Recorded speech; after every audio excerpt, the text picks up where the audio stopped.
breaking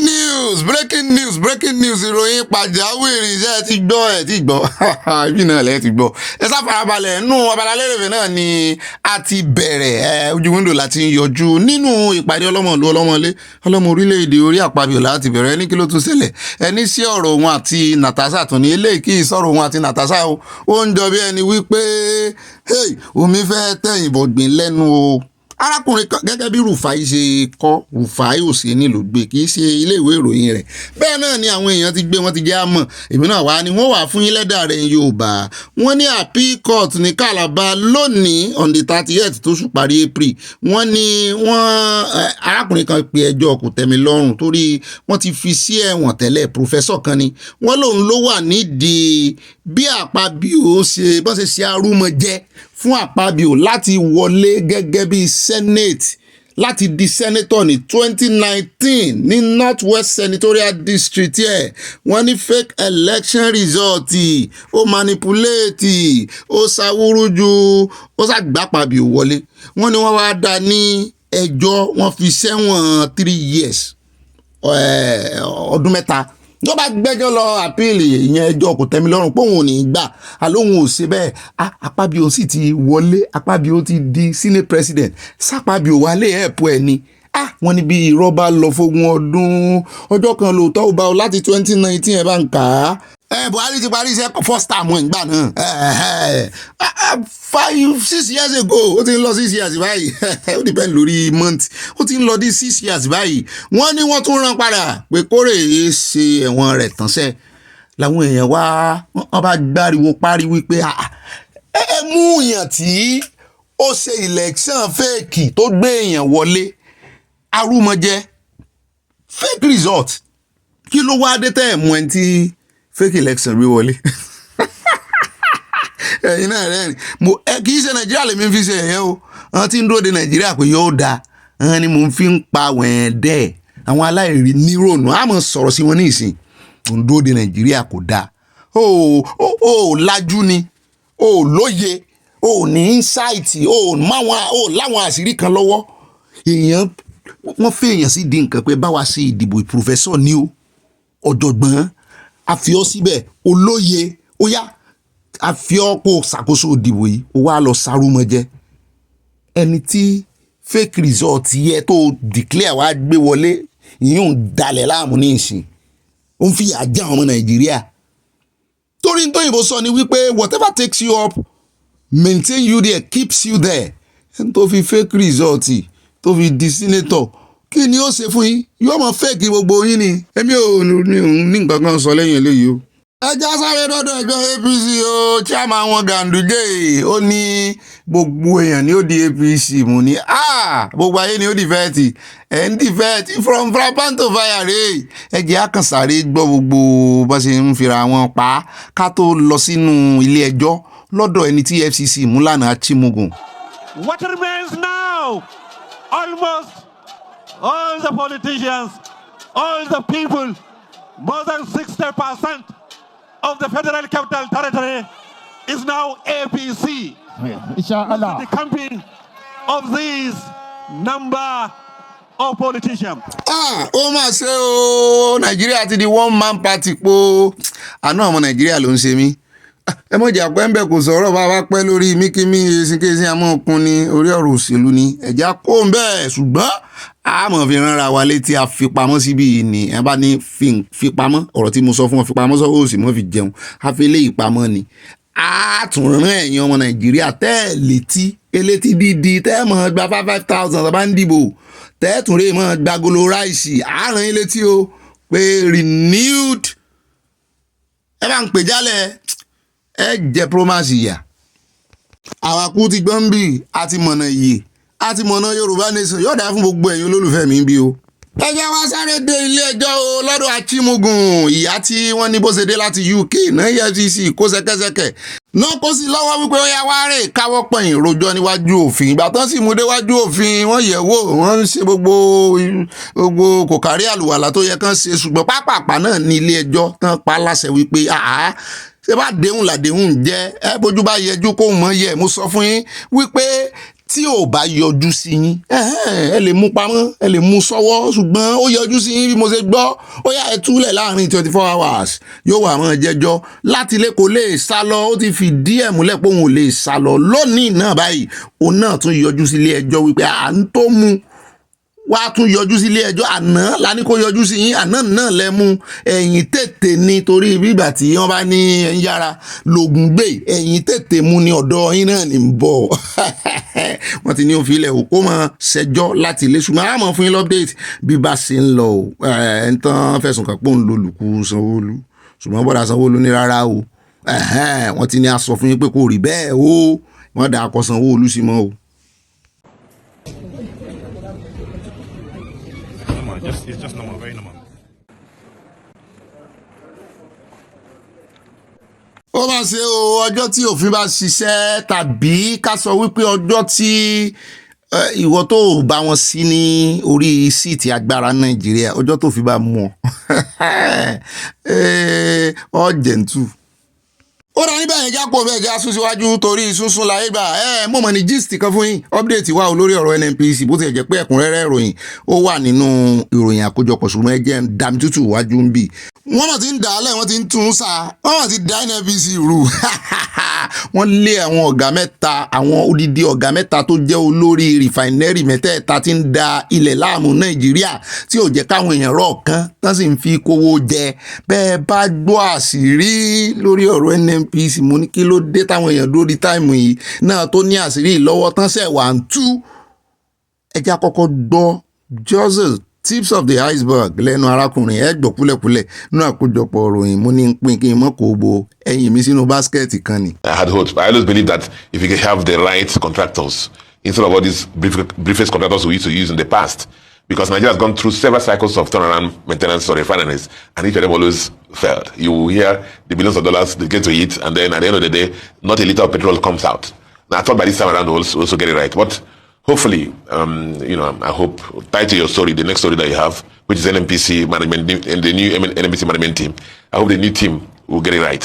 àwọn èèyàn ní rhetorics ló ń sọ wọ́n ní kó mọ́ padà sẹ́yìn mọ́ you get it right you get it right wọ́n ní wọn ọmọdún tó ti ń sọ bẹ́ẹ̀ ni wọ́n ní kan ti NNPC pa èmi kọ́ mo sọ bẹ́ẹ̀ o ẹ gbọ́ ní àkójọpọ̀ ọ̀rọ̀ yẹn tó sọ bẹ́ẹ̀ ẹ wo adúrú owó $1 billion eléyìí tó tún wà about kìíní kan wọ́n ti ṣẹ́ sí náírà mbẹ́ wọn calculator mi ò gbé o èyí ṣe lẹ́yìn nìkan o ó pọ̀ tán kó jẹ o ẹ gbọ́n tí arákùnrin kan sọ ó ní kàn ti pa ó mọ̀ sí ti ń jẹ́ NNPC mọ́. ó dá níbẹ̀ ẹja tẹkọ̀lẹ̀ tí ẹja dé Burkina Faso lọ́dọ̀ Traoré yẹn ti gbàgbé gbogbo ayé ní nǹkan sára sí president wọn ìbò ti ẹ̀ jẹ́ pé president ológun ni ṣùgbọ́n wọ́n fààyè gbà á ní orílẹ̀-èdè wọn nítorí pé ó ń ṣe good méje ó ń ṣe yàyà mẹ́fà ó ti ẹ̀ ṣe jù bẹ́ẹ̀ lọ báyìí wọ́n ló ti declare wípé gbogbo aláboyún tó bá fẹ́ bímọ gbogbo hospital kò wù kó jẹ́ ìbáàṣe private ìbáàṣe public tó jẹ́ tìjọba wọn ò gbọ́dọ̀ gbé lọ́wọ́ wọn mọ́ òun subsidize gbogbo òun ó máa san gbogbo owó aláboyún pé bó lẹ́sìn máa wo àwọn ìyá wa ràn àwọn abiyamọ tó jẹ́ pé àwọn náà bí gbogbo àgbáyé bí ìgbà téèyàn bá gbin irúgbìn ni tí àgbẹ̀ gbin irúgbìn sóko tó rì sínú ilẹ̀ tó wá mú igba jáde tó lọ́gbọ̀n nígbà tó rè harvest tó rè kórè ó ní ẹ mọ̀ wípé kì í ṣe nǹkan kékeré láti bímọ àti wípé ọ̀wọ̀ ló máa jẹ́ mo ní yes country tó bá ti lè tọ́jú obìnrin kí ló máa àwọn èèyàn sá wá sí ìlú èbò ìtọ́jú obìnrin wà ń bẹ̀ ní ẹ lè gbá obìnrin nígbà bọ́ọ̀lù bẹ́ẹ̀ ṣe máa gbọ́n Nàìjíríà lu òyìnbó wọ́n lẹ́nu Nàìjíríà mo pàdé yín mọ̀ bọ́bí. báwa ti dé Yorùbá nation tí a tọ́jú àwọn ìyá wa. ẹ jẹ́ tún padà sọ́dọ̀ Rufai òun ló já wa sí ọ̀rọ̀ Akpabio tá a fi bẹ̀rẹ̀ ètò lónìí ẹ jẹ́ tún gbọ́ mẹ́sẹ̀gì yìí ṣé ẹ rí fídíò tẹ́ ń wo yìí 2023 èmi náà bá wọn wo fọ́nrán yìí tí Ọ̀gbẹ́ni ìfẹ́ tutọ́ sí Rufai lójú wọ́n mọ̀ fẹ́ jánu stúdíò àsóhun ló padà wá tá a mú wá fún yín ní jẹrin àbí jarun tó ní ààrẹ Tinubu ó ṣubú kò lè ju àwọn ò ní gbà pé kò lè ṣe dáadáa ó wá dìfẹ́ǹdì ààrẹ Tinubu lọ́jọ́ ẹni tó sọ ọ̀rọ̀ kò bá kún gbé sí Rufai àwọn èèyàn wá ti wá gé méjèèjì pọ̀ wọ́n ní ọjọ́ ní pẹ́ ìpàdé ìjìnà ó tún ti wá rù wọ́n wá ní kí ló ṣe. Mr. Lopasa, since President Tinubu came in, the economy has tanked. is at an all-time low as we speak. It has not. Let me finish my question. Mr. Olokpasa, let me finish my question. You are a liar. Mr. Olokpasa, moderate yourself, all right? Moderate Do you know yourself. what you are doing? Good. Listen to me. You're not Secondly, right. Do you know what you are doing? Since President Tinubu came in, practicing the economy sensationalism. has tanked. You are pretending to be a journalist. That's one. Is that Tinubu's fault? Don't you know why Naira tanked? I'm still asking my question. Secondly, Naira it's been tanked an because of your friends. I mean, I don't understand this Bola Tinubu of a man. He will just, I don't know what his game plan is. He's just, but he's wasting his time because we are the ones that put him in power. We know our calculations, how we put him in power. ọmọ nàìjíríà tó ń fi kọ́bọ̀kọ́bọ̀ tán gbá àdìbò sí ẹtí rí báyìí 2023 ló wá ó fẹ́ lu Rufai lórí ọ̀rọ̀ olódòdẹ ó ti padà báyìí ó láwọn ó yọ olódòdẹ ó láwọn làwọn mọ àti wáyé olùnàgún ó láwọn làwọn mọ àti lọ olódòdẹ páwọn ó yọ táwọn ọmọ tí ń ṣe iṣẹ́ táwọn rán kọ́ ní lọ ń jẹ́ ṣùgbọ́n nígbà tí ó fi padà wá 2025 ó ń jọ bí ẹni wípé kò rí nǹkan tọ́lá mọ́ ó ti rù ó ti rù ó sì ní strength tí fi ń sọ̀rọ̀ ṣùgbọ́n ó ti rù kò rí nǹkan tọ́lá mọ́ lọ́dọ̀ olódòdẹ wọ́n pọ̀ bẹ́ẹ̀ o tán ń pera wọn ní politician ò bá a ṣe ní wọn so orí ọ̀pọ̀lọpọ̀ àwọn tán máa ń pera wọn pastor náà wọ́n ìṣe pastor ojúlówó pastor wà dáadáa àwọn tí wọ́n yìí sojúlówó ẹ mọ̀jẹ̀ pé wọ́n pastor mọ̀ nítorí ẹ̀ so orí àwọn tán ń pera wọn politician ọ̀pọ̀lọpọ̀ wọn bóyá 2% wọn ni politician njá tiẹ̀ ní politician náà a ní torí Natasha wà lára wọn good politician àwọn yòókù gbẹ̀ntú ẹ̀lẹ̀ ní ẹ̀ o ẹjá kò lórí ọ̀rọ̀ tiẹ̀ o a mọ̀ wo bí ó ṣe yọ ààrẹ Tinubu tó ó ti promise pé òun ó yọ ààrẹ Tinubu. The wife of the president of the Federal Republic of Nigeria, very distinguished former senator, Mrs. Seyi Tinubu. Ó dá o kì í ṣe speech Aláàfin la wá gbọ́ ọ̀rọ̀ kan ló tún já ràn-ìràn ó mà ṣe o ṣùgbọ́n mi ò ní sọ nǹkan kan sí i mo kàn fẹ́ pàkíyèsí yín sí nǹkan kan ni mo wá fẹ́ fàsìkò dúpẹ́ lọ́wọ́ ẹ̀yin tèmi ẹ ṣé o ẹ ṣé o ẹ ṣé ẹ̀ẹ̀kan lè rí mi ní jẹ́ n sáré n ò lè dọ̀bálẹ̀ níbi tí mo wà ṣùgbọ́n mo lè kúnlẹ̀ ẹ ṣé ẹni kí ni mò ń kí yín fún ẹ ti rí i pé movement mi move mo kúnlẹ̀ lóòótọ́ o ẹni kí ni mo ti dìde padà ẹni kí ni mò ń kí yín fún ni wípé èèyàn bá ní olùmọ̀ràn olùdámọ̀ràn gidi láràǹdì rẹ̀ òun lẹ́sẹ̀ máa pe ẹni yẹn ní ọlọ́gbọ́n o Bobby ó gbọ́n Bobby ó nírẹ̀lẹ̀ sẹ́rí mò ń jánlọ́ ni mò ń reflect yín ni mo dàbí mirror ẹ̀yin ń tẹ́ ẹ ní lẹ́ ń rí lára mi èèyàn ò lè jẹ́ onígbéraga kó rí ẹni tó ní ìrẹ̀lẹ̀ kò ṣeé ṣe ẹ ń bá rí ẹni tó ní ìrẹ̀lẹ̀ òun náà nírẹ̀lẹ̀ ni mo ń reflect yín ní gíláàsì mirror ni mo sì wá dúpẹ́ pé nǹkan rere ni mo ń reflect látara yín mo ń kọ́gbọ́n gan-an ẹ̀yin lè jẹ́ improve ẹ lọ́ọ́ wo bẹ̀rẹ̀ ètò wa nígbà tá a bẹ̀rẹ̀ lórí YouTube ẹnu wa kò sí báyìí mo dúpẹ́ lọ́wọ́ yín o mo ń reflect òótọ́ mo ń reflect ìwà rere mo ń reflect sùúrù endurance ọgbọ́n pàápàá jùlọ ọgbọ́n bàbá mi pọ̀ ń bí mo dúpẹ́ lọ́wọ́ yín o èmi ò wá bú yẹn o ṣùgbọ́n mo lé èèyàn gidi lára ń dì mí òwe lẹ́sìn ọ̀rọ̀ bọ́rọ̀ bá sì sọnù òwe la fi ń wá ọba mo sí fìlà o kẹ́ ẹ pẹ́ o ẹja mọ̀ nìṣó ńlẹ̀ àní nǹkan kan sọ ṣùgbọ́n Ọlọ́run fi èèyàn gidi yí mi ká. ẹja wa sáré dé ẹdún ọ̀pẹ́ bolo tán ni ó ṣe mathematics lọ́jọ́ sí ó mọ̀ ń jọ bí ẹni pé máàsì ni ò mọ̀ ó mọ̀ bọ́ ṣe ń ṣèjọba ọ̀pẹ́ bolo mọ̀ tí ń wó ilé lọ kò mọ̀ tí action mọ̀ ni kò mọ̀ tí ẹ̀ dúró de gbẹ̀ẹ́gbẹ́ kò tí ẹ̀ gbàjọgọ̀dì láàyè rárá kò tí ẹ̀ kò wọ́ọ̀dì ńlẹ̀ ilé kan ló tún wó bẹ́ẹ̀ bá rí àwọn ilé tí ń wó ní ìsìn proceed àwọn ajínigbé àtàwọn tí máa ń gbé èèyàn sóògùn owó wọn ò fẹ́ pè léèbò ni tí wọ́n máa ń gé apá gé ẹsẹ̀ proceed tán fowó yẹn ṣe òun ló ń tágẹ́ẹ̀tì pé òun ò báyé yín jẹ́sẹ̀ ẹ̀ẹ̀nì lẹ́ni ẹ̀ẹ̀nì lọ́rọ̀ bó lẹ́sìn máa jiyàn gbé tẹ́ ẹ máa gé lápá gé lẹ́sẹ̀ òfin mú wọn o wọ́n ti ṣe òfin ikú fún wọn lọ́tọ̀ o amúròyìn ẹ̀wà fún yín pé pípa ni ẹ pa kàn ró ń jẹ̀bà lọ́la bọ́wọ́ bàtà láṣejù bọ́wọ́ bá tẹ ajínigbé kankan ní ìsìn ìbá ṣe fúlàní ìbá ṣe ọmọ ìlú wọn ní ẹ pa ni ṣùgbọ́n kan tó pa wọ́n kọ́kọ́ yẹ̀yẹ́ lójú ayé rẹ̀ gbogbo ohun tó fi owó kidnapping rẹ̀ kó jọ owó ẹ̀jẹ̀ wọ́n kọ́kọ́ bàjẹ́ níṣẹ́jú ayé rẹ̀ èmi láìkì ìgbésẹ̀ yìí o èmi ò wá present ẹ̀ fún yín pé good governor ṣùgbọ́n at least ẹyọ kan ó lè jẹ́ 1% nínú 100% iṣẹ́ tí ń ṣe. gẹ́gẹ́ bí ọ̀gbẹ́ni ṣe ń sọ wọ́n sì ohun rẹ̀ lẹ̀ ṣùgbọ́n mo fẹ́ sọ àwọn ibìkan tí mi ò fẹ́ kó sọ léèbò lórí YouTube ẹ̀jẹ̀ lẹ̀ ń wò ńlẹ̀ yìí inú ilé gangan náà pa ẹni tí wọ́n mú ẹ̀yà ara rẹ̀ wọ́n harvest ẹ̀ inú ilé yẹn gangan náà pa sí ẹ̀jẹ̀ lẹ̀ ń wò ńlẹ̀ yẹn. And the building demolished was where it happened, owned by his father, who, as we know, has made some useful confessions as to what has happened. And beyond what has happened there, His Excellency has also insisted that more buildings will follow. Already some buildings within GRA, Eternal Hotel. So the buildings have been sealed and the investigation are not going as to what will happen. But what we know already is that these buildings have been used by court leaders to hold meetings where attacks that we have witnessed in the state in the last couple of days have been carried out. So that has been established. And the governor has made it clear that with the existing law already passed by his administration, that no stone will be left unturned. Anyone involved in any court-related activity by any form will face the full wrath of the law. And that is exactly what this is about. tẹ́yìn náà ti gbọ́ ọ̀sẹ̀ tí ẹ rí Benin yẹn wọ́n ń fi ẹgbẹ́ òkùnkùn bojú gan wọ́n ń fi bojú gan wọ́n ní gbogbo hideout wọn náà fẹ́ wó wọn ní ráàyè mọ́ láti mọ́ kóra jọpọ̀. This is a good approach. ẹ gbọ́ tó ṣe dáa sọ́pẹ́ bolo ṣe dáa ọ̀pẹ́ bolo lóòótọ́ ṣùgbọ́n rojú ráàyè sí léyìí o. ẹ jọ kí n tó gbàgbé mo ti fẹ́ kó ń di ẹ̀ tẹ́lẹ̀ ẹ já gbọ́rọ̀ lẹ́nu bàbá kan nú àwọn ọmọ àlè tí ń pààyàn kiri.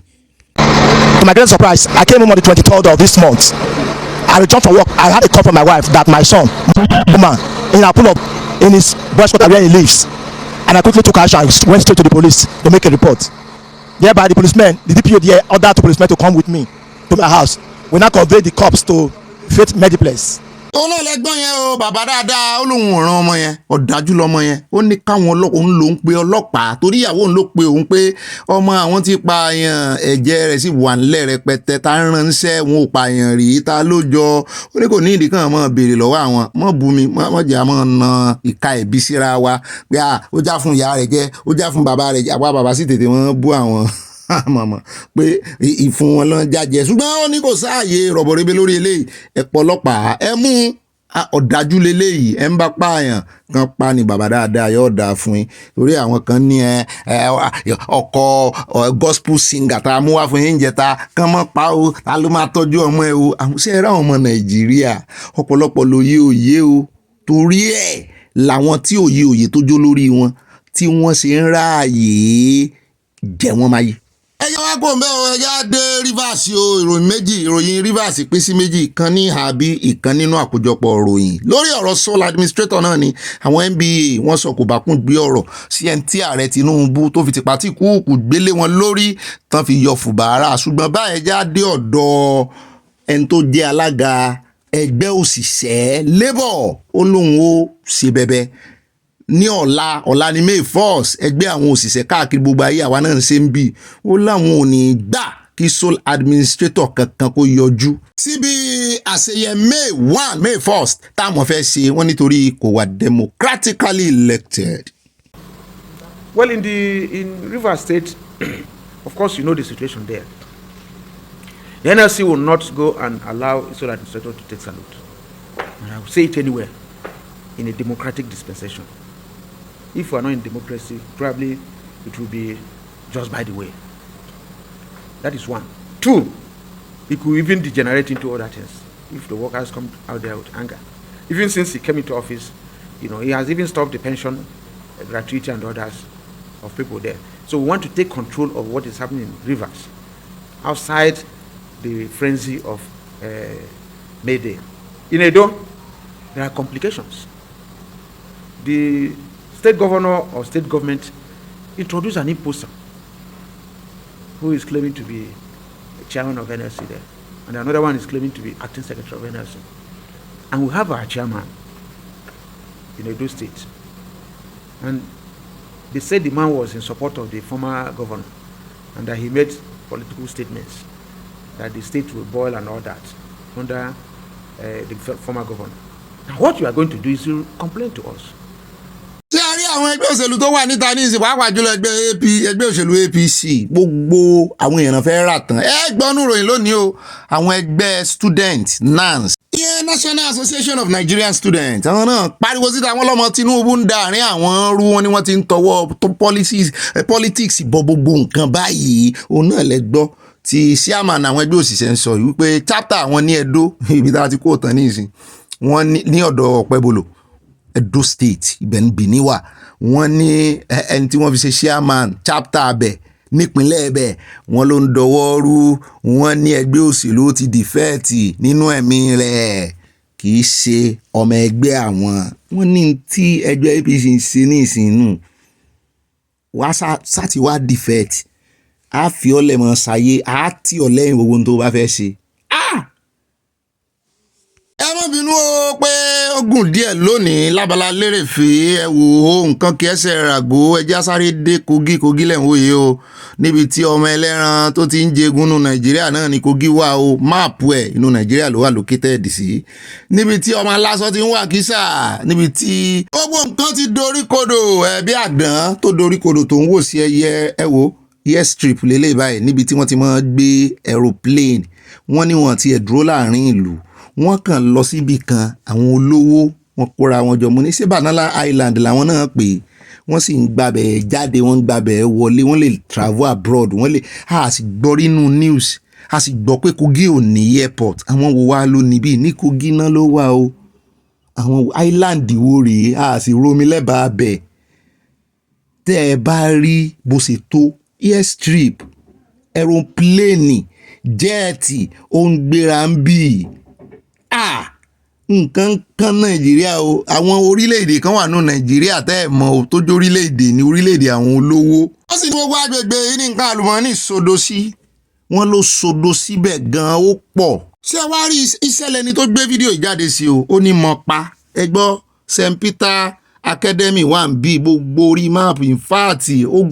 ó lo AI fi gbé jáde ni ó wá rán mi létí ọ̀rọ̀ tí ọ̀sí ọmọlẹ̀ sọ lọ́jọ́ sí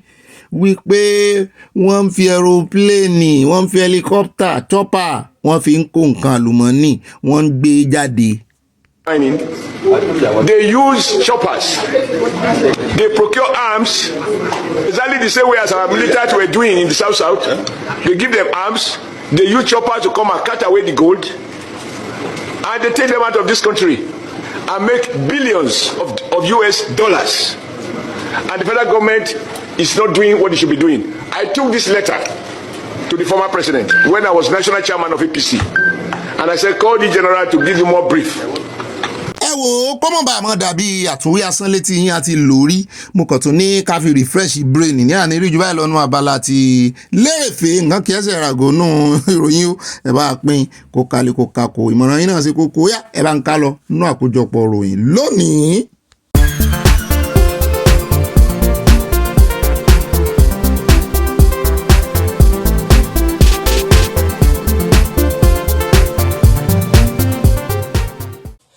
Ẹ̀wẹ̀lẹ̀wẹ̀kú ẹ̀wẹ̀lẹ̀ ẹ̀wẹ̀lẹ̀wẹ̀kú ẹ̀wẹ̀lẹ̀ pẹ̀kú ẹ̀wẹ̀lẹ̀wẹ̀kú ẹ̀wẹ̀lẹ̀ ẹ̀wẹ̀lẹ̀wẹ̀kú ẹ̀wẹ̀lẹ̀ àwọn onísunkún ara wa ẹ̀wẹ̀lẹ̀wẹ̀kú ẹ̀wẹ̀lẹ̀ àwa ò máa nísunkún ara wa ẹ̀wẹ̀lẹ̀wẹ̀kú ẹ̀wẹ̀lẹ̀ àwa ò máa nísunkún ara wa ẹ̀wẹ̀lẹ̀wẹ̀kú ẹ̀wẹ̀lẹ̀ óyá ológìnní rọmọ ẹkùn àwa la wá ríra wa ológìnní rọmọ ẹkùn o àwa la wá ríra wa Bobby ó ara wọn olólùfẹ́ rẹ o àwa la wá ríra wa óyá àwa la wá ríra wa o àwa bá mi Báyọ̀ Akíngbàlà wọn náà ilẹ̀ fún orin sí mi lẹ́nu àwa la wá ríra wa àwa la wá ríra wa óyá Ológìní rọmẹpẹ bí nìyẹn ẹbí aláyọ̀ àwa la wá ríra wa ìdùnnú ṣubú láyọ̀ o àwa la wá àbí ìdùnnú àtayọ̀ wọ́n ṣe pẹ̀kínpẹ̀kí kò sí báyìí jẹ́ ń bí o ibà fayọ̀ pọ́ọ̀tì ẹ̀yìn náà ní o èmi náà ní ibà ìdùnnú ṣubú láyọ̀ ibà kọ̀ǹfàmù ẹ̀kọ́ tó sẹ́ǹdì ẹ̀ wọ́n gbé ìròyìn irọ́ wọ́n máa gbé tí wọ́n bá sì ti gbé lọ́ọ́ parẹ́ kò tí ì lé ìtìjú. èmi náà ní ibà rìn gẹ́gẹ́ tí kò mí àti kò yorin gẹ́gẹ́ mo ti kó ń tẹ́ mọ́ jẹ́dé mo kó wá bàbí sórí tábìlì ni bẹ́ẹ̀ náà ni ẹ lè pè mí ní ibà tíkù mí àti kò yorin gẹ́gẹ́ ẹ̀ tíkù mí èmi náà tíkù yín ibà ganu sí yín rèé o ibà kùndùsì mo gbé kùndùsì fún ibà sọ pé pọ̀ èmi náà ní ibà lẹ́jẹ́lì ibà rìpọ̀tẹ́lì àwọn òtánà àbùkù báyìí o nínú ìjókòó àgbà yìí ìjókòó àwọn àgbà níbi tọmọdé ti mọwọ́ wẹ̀ tí fi mọ́ bágbà jẹun àgbà ló níjókòó yìí ṣùgbọ́n àwọn ọmọdé tá a darapọ̀ mọ́ wọn amọwọ́ wẹ̀ ni lásẹ̀ ń bágbà jẹun àwa ò tanu àbùkù báyàn nínú ìpàdé ọlọ́mọ ìlú ọlọ́mọ lẹ́yìn àmọ́ kanjú abẹ́ ń kó àmọ́ lọ tààràtààrà torí òtítọ́ lọ̀rọ̀ tí a orí òtítọ́ àtòdodo la gbé ìròyìn wa lé lórí àsìmọ́ tẹ̀lé òwe Yorùbá tó sọ pé sàn láàrin ajé ni mo ní pẹ́kọ̀rọ̀ tí ọmọ pẹ́ gírí tí ọmọ wọnú woro sí woro àwa ò sí yún bẹ́ẹ̀ náà lẹ́tún lè pè mí ní ìbọn pakọ́kọ́ pé kí ọkọ̀ àwọn sweet 16 kò sárúgbó ń bí èmi náà ní ìbọn pàpà parada èmi àtàyánu àwọn parada ní àyà parada ó dọ̀gá rẹ̀ parada ó dà àyánu abala kọ́mẹ́sẹ̀sán abala ẹ̀yìn olólùfẹ́ wa èmi náà ní ibà gbé wọn débẹ̀ ibà sanuwọlé ibà news flash of flash news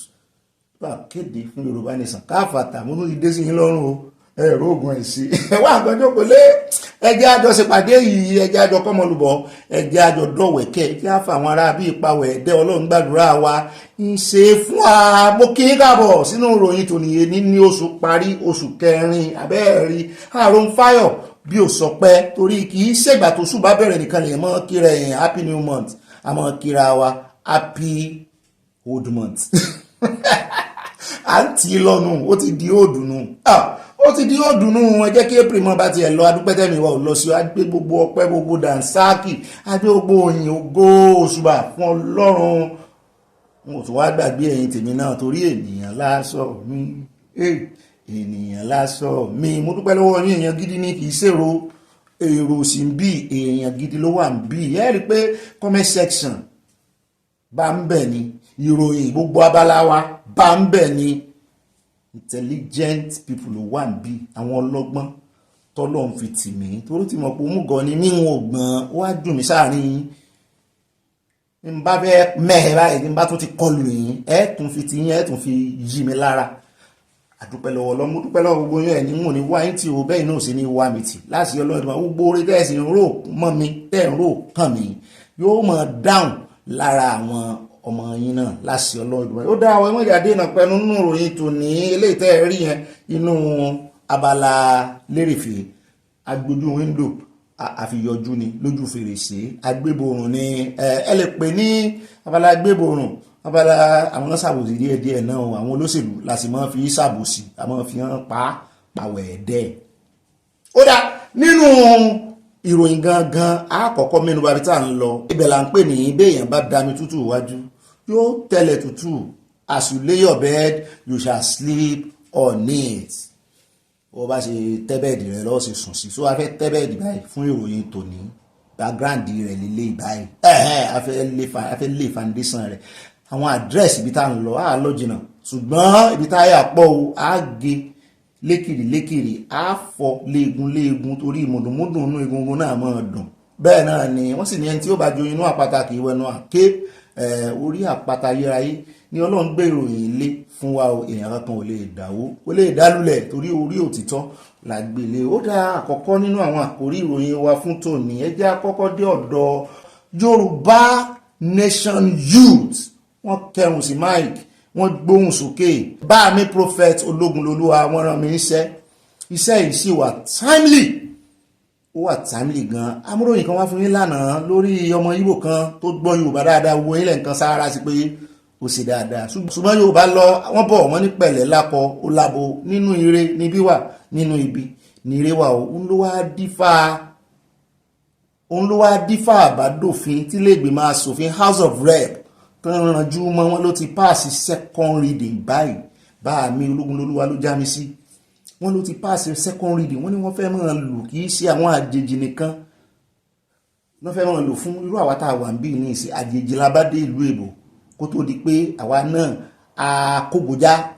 ẹni tó níwèé níwèé ẹni tó ní pàmìtì nígbà ò bá yá náà tó bá ti pẹ́ kó sì kógojá lórí gbogbo nǹkan fẹ́ yóò dọ̀mọ́ onílùú èmi ti ẹ̀rù pé bóyá àwọn àjèjì ni mo bá send voice note sí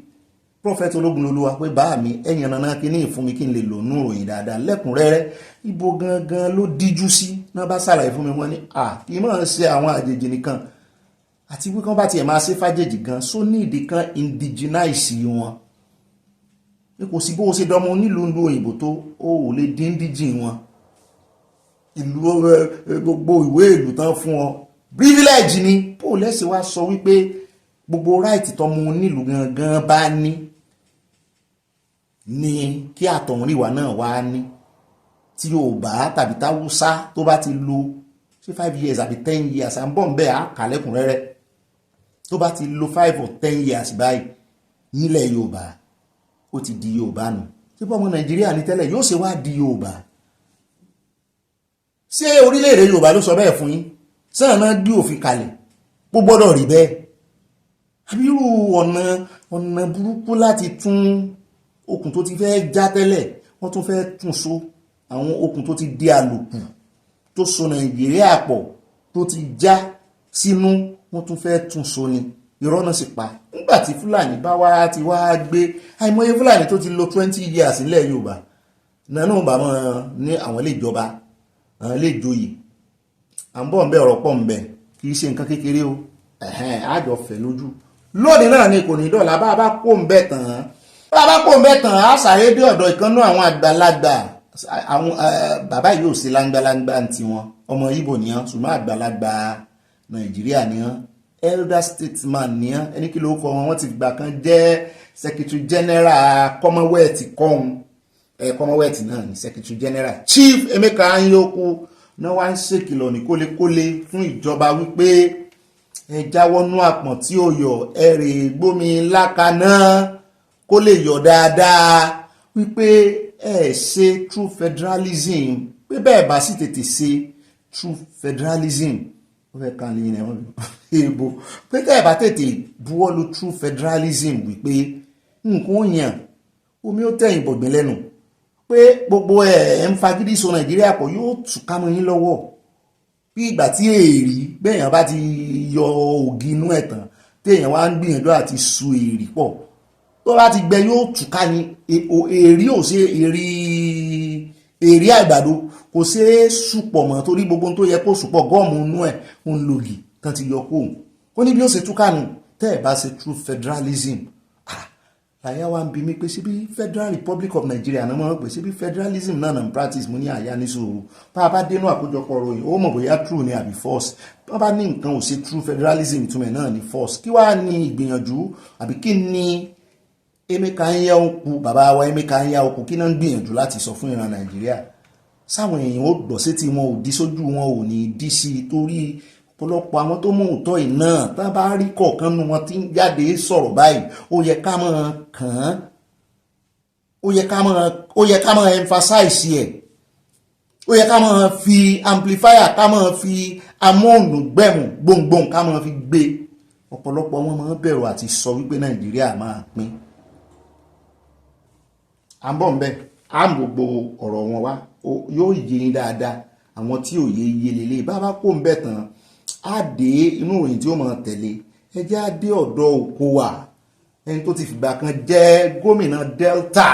tí FCC ń lé kiri wọ́n sì ń lé oníkèsì lọ́dọ̀ wọn táwọn èèyàn tí ó defect lẹ́nu ọjọ́ mẹ́ta táwọn èèyàn sọ pé torí ó fẹ́ gbọ́nà ẹ̀bùrú kán lè dáríjì ó náà ti wá ganu sí Mike ó ní gbogbo yín kàn sọ̀rọ̀ ó ní sẹ́ fẹ́ má Àtíkù tóun ni ó láti kú gan-an ó ló ti kó ònà ẹgbẹ́ PDP ó ní ó ti wà lẹ́nu ọ̀nà tábàáyì mo ní Àtíkù tó fẹ́ jẹ president lábẹ́ àsíá ẹgbẹ́ òṣèlú PDP tí wọ́n jẹ́ running mate ẹ̀ tí wọ́n fẹ́ ṣe gbákejì rẹ̀ ó ní bẹ́ẹ̀ ni nígbà tó ń sì ti rí wípé ẹni tó ń fìgbà kan jẹ́ ọ̀gá àwọn tó fẹ́ ṣe president tó ń fẹ́ ṣe vice president gan-an ti kó ònú ẹgbẹ́ PDP tó sì take decision ẹ̀ òun náà ní pé òun náà dàgbà tó òun gbọ́njú láti take decision ara òun tó wà remain in the shadow ni ó ní tó ṣokùnfà kóhùn kó òun yóò ganu sí máìkì fún ara rẹ̀ ó sọ àwọn nǹkan kan náà ó já wa sáwọn nǹkan kan à ń bọ̀ ń bẹ̀ lónìí náà ni kò ní dọ̀la gẹ́gẹ́ bí ìyá mi kan àtàwọn fi mí ṣe pé ìbá lónìí náà ni kò ní dọ̀la bá a bá ti wá kó ń bẹ̀ tán á wà dé ọ̀dọ̀ NNPC wàhálà ti fẹ́ so NNPC o ẹ mọ̀ pé wọ́n ti ọwọ́ ti yí padà agbára ti ṣéǹjì ọwọ́ wọ́n ti lé mẹ́ẹ̀lẹ́kẹ̀ àárẹ̀ lọ ṣùgbọ́n tó wá gba ìjọba ní ìsìn náà bá bẹ̀rẹ̀ probing wọ́n kọ́kọ́ gbogbo refinery mẹ́tẹ̀ẹ̀ta lábẹ́ ìṣàkóso NNPC náà tójú bọ̀ wọ́n mọ̀ ti lé àwọn ọ̀gá kan wọ́n mọ̀ lé wọn ní nígbà tá a gbọ́ wípé gbogbo owó tán ná $897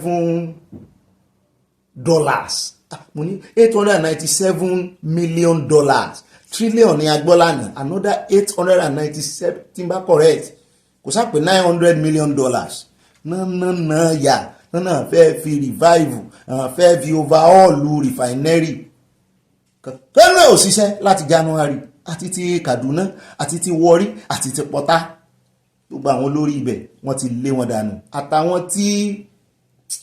ẹjá sọnù ròyìn á tún mú àwọn agbọ̀rọ̀dùn àmú wọn bọ̀ tán bá wa fẹ́ lójú gan-an àmú wọn bọ̀ lónìí ẹ wà gbọ́ gbogbo ìwà ìbàjẹ́ àjẹbánu tó ń lọ nínú NNPC mo ní kò tán báyìí àwọn èèyàn wá ní kì í ṣe kankan lé wọn dànù nìkan o ẹ̀wọ̀n ló yẹ kí wọ́n kú sí o pé inú gbó nílé ọ̀bọ wọn ní bẹ́ẹ̀ nínú ẹ̀wọ̀n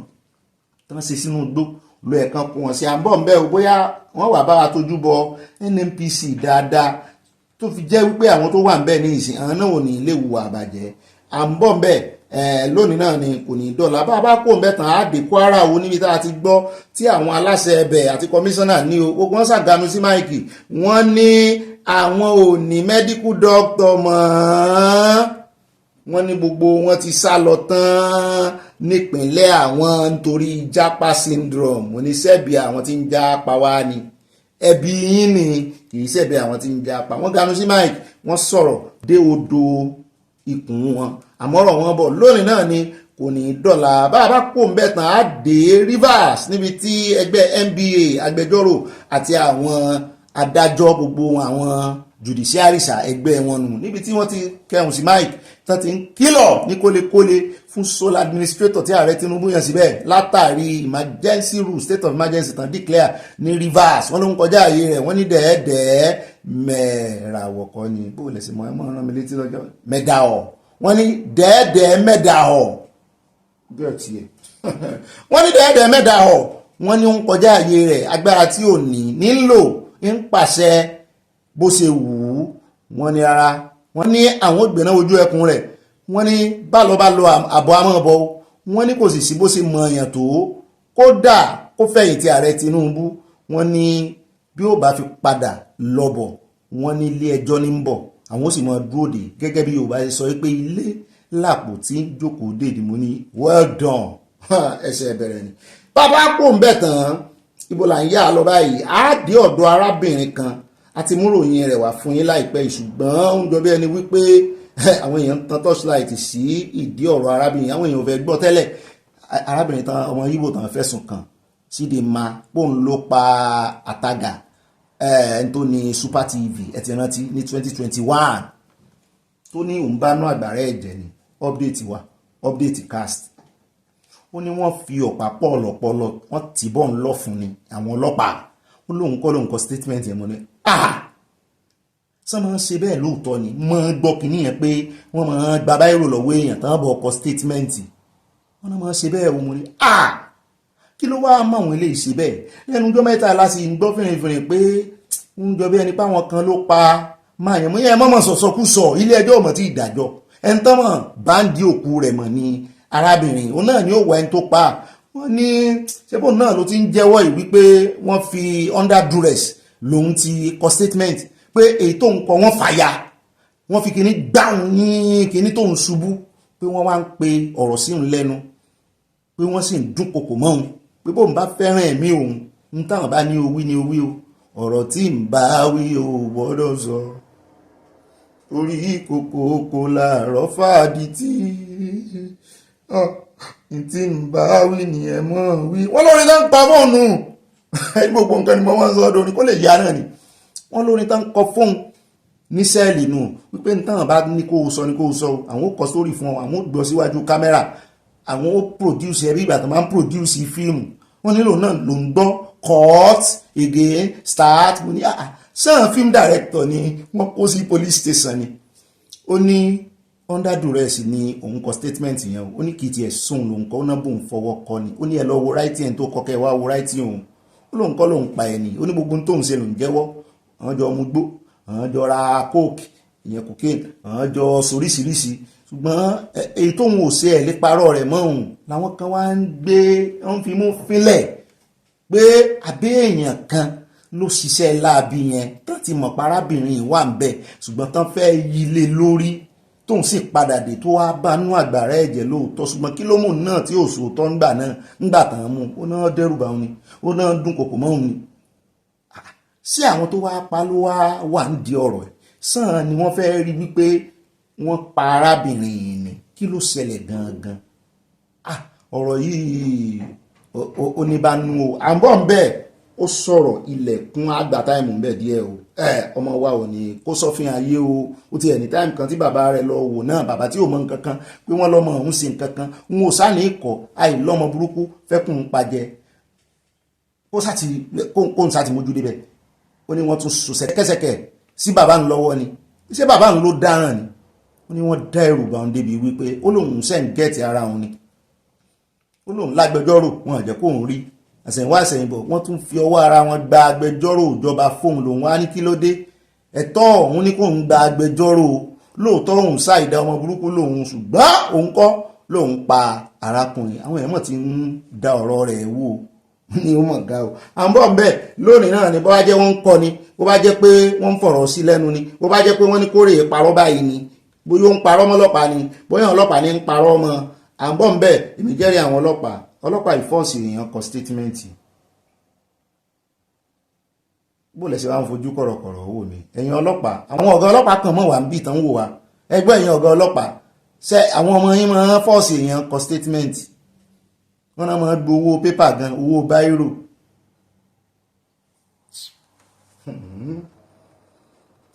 ẹjá pò ń bẹ́ẹ̀ wà ní ríjù báyìí lọ nínú gbogbo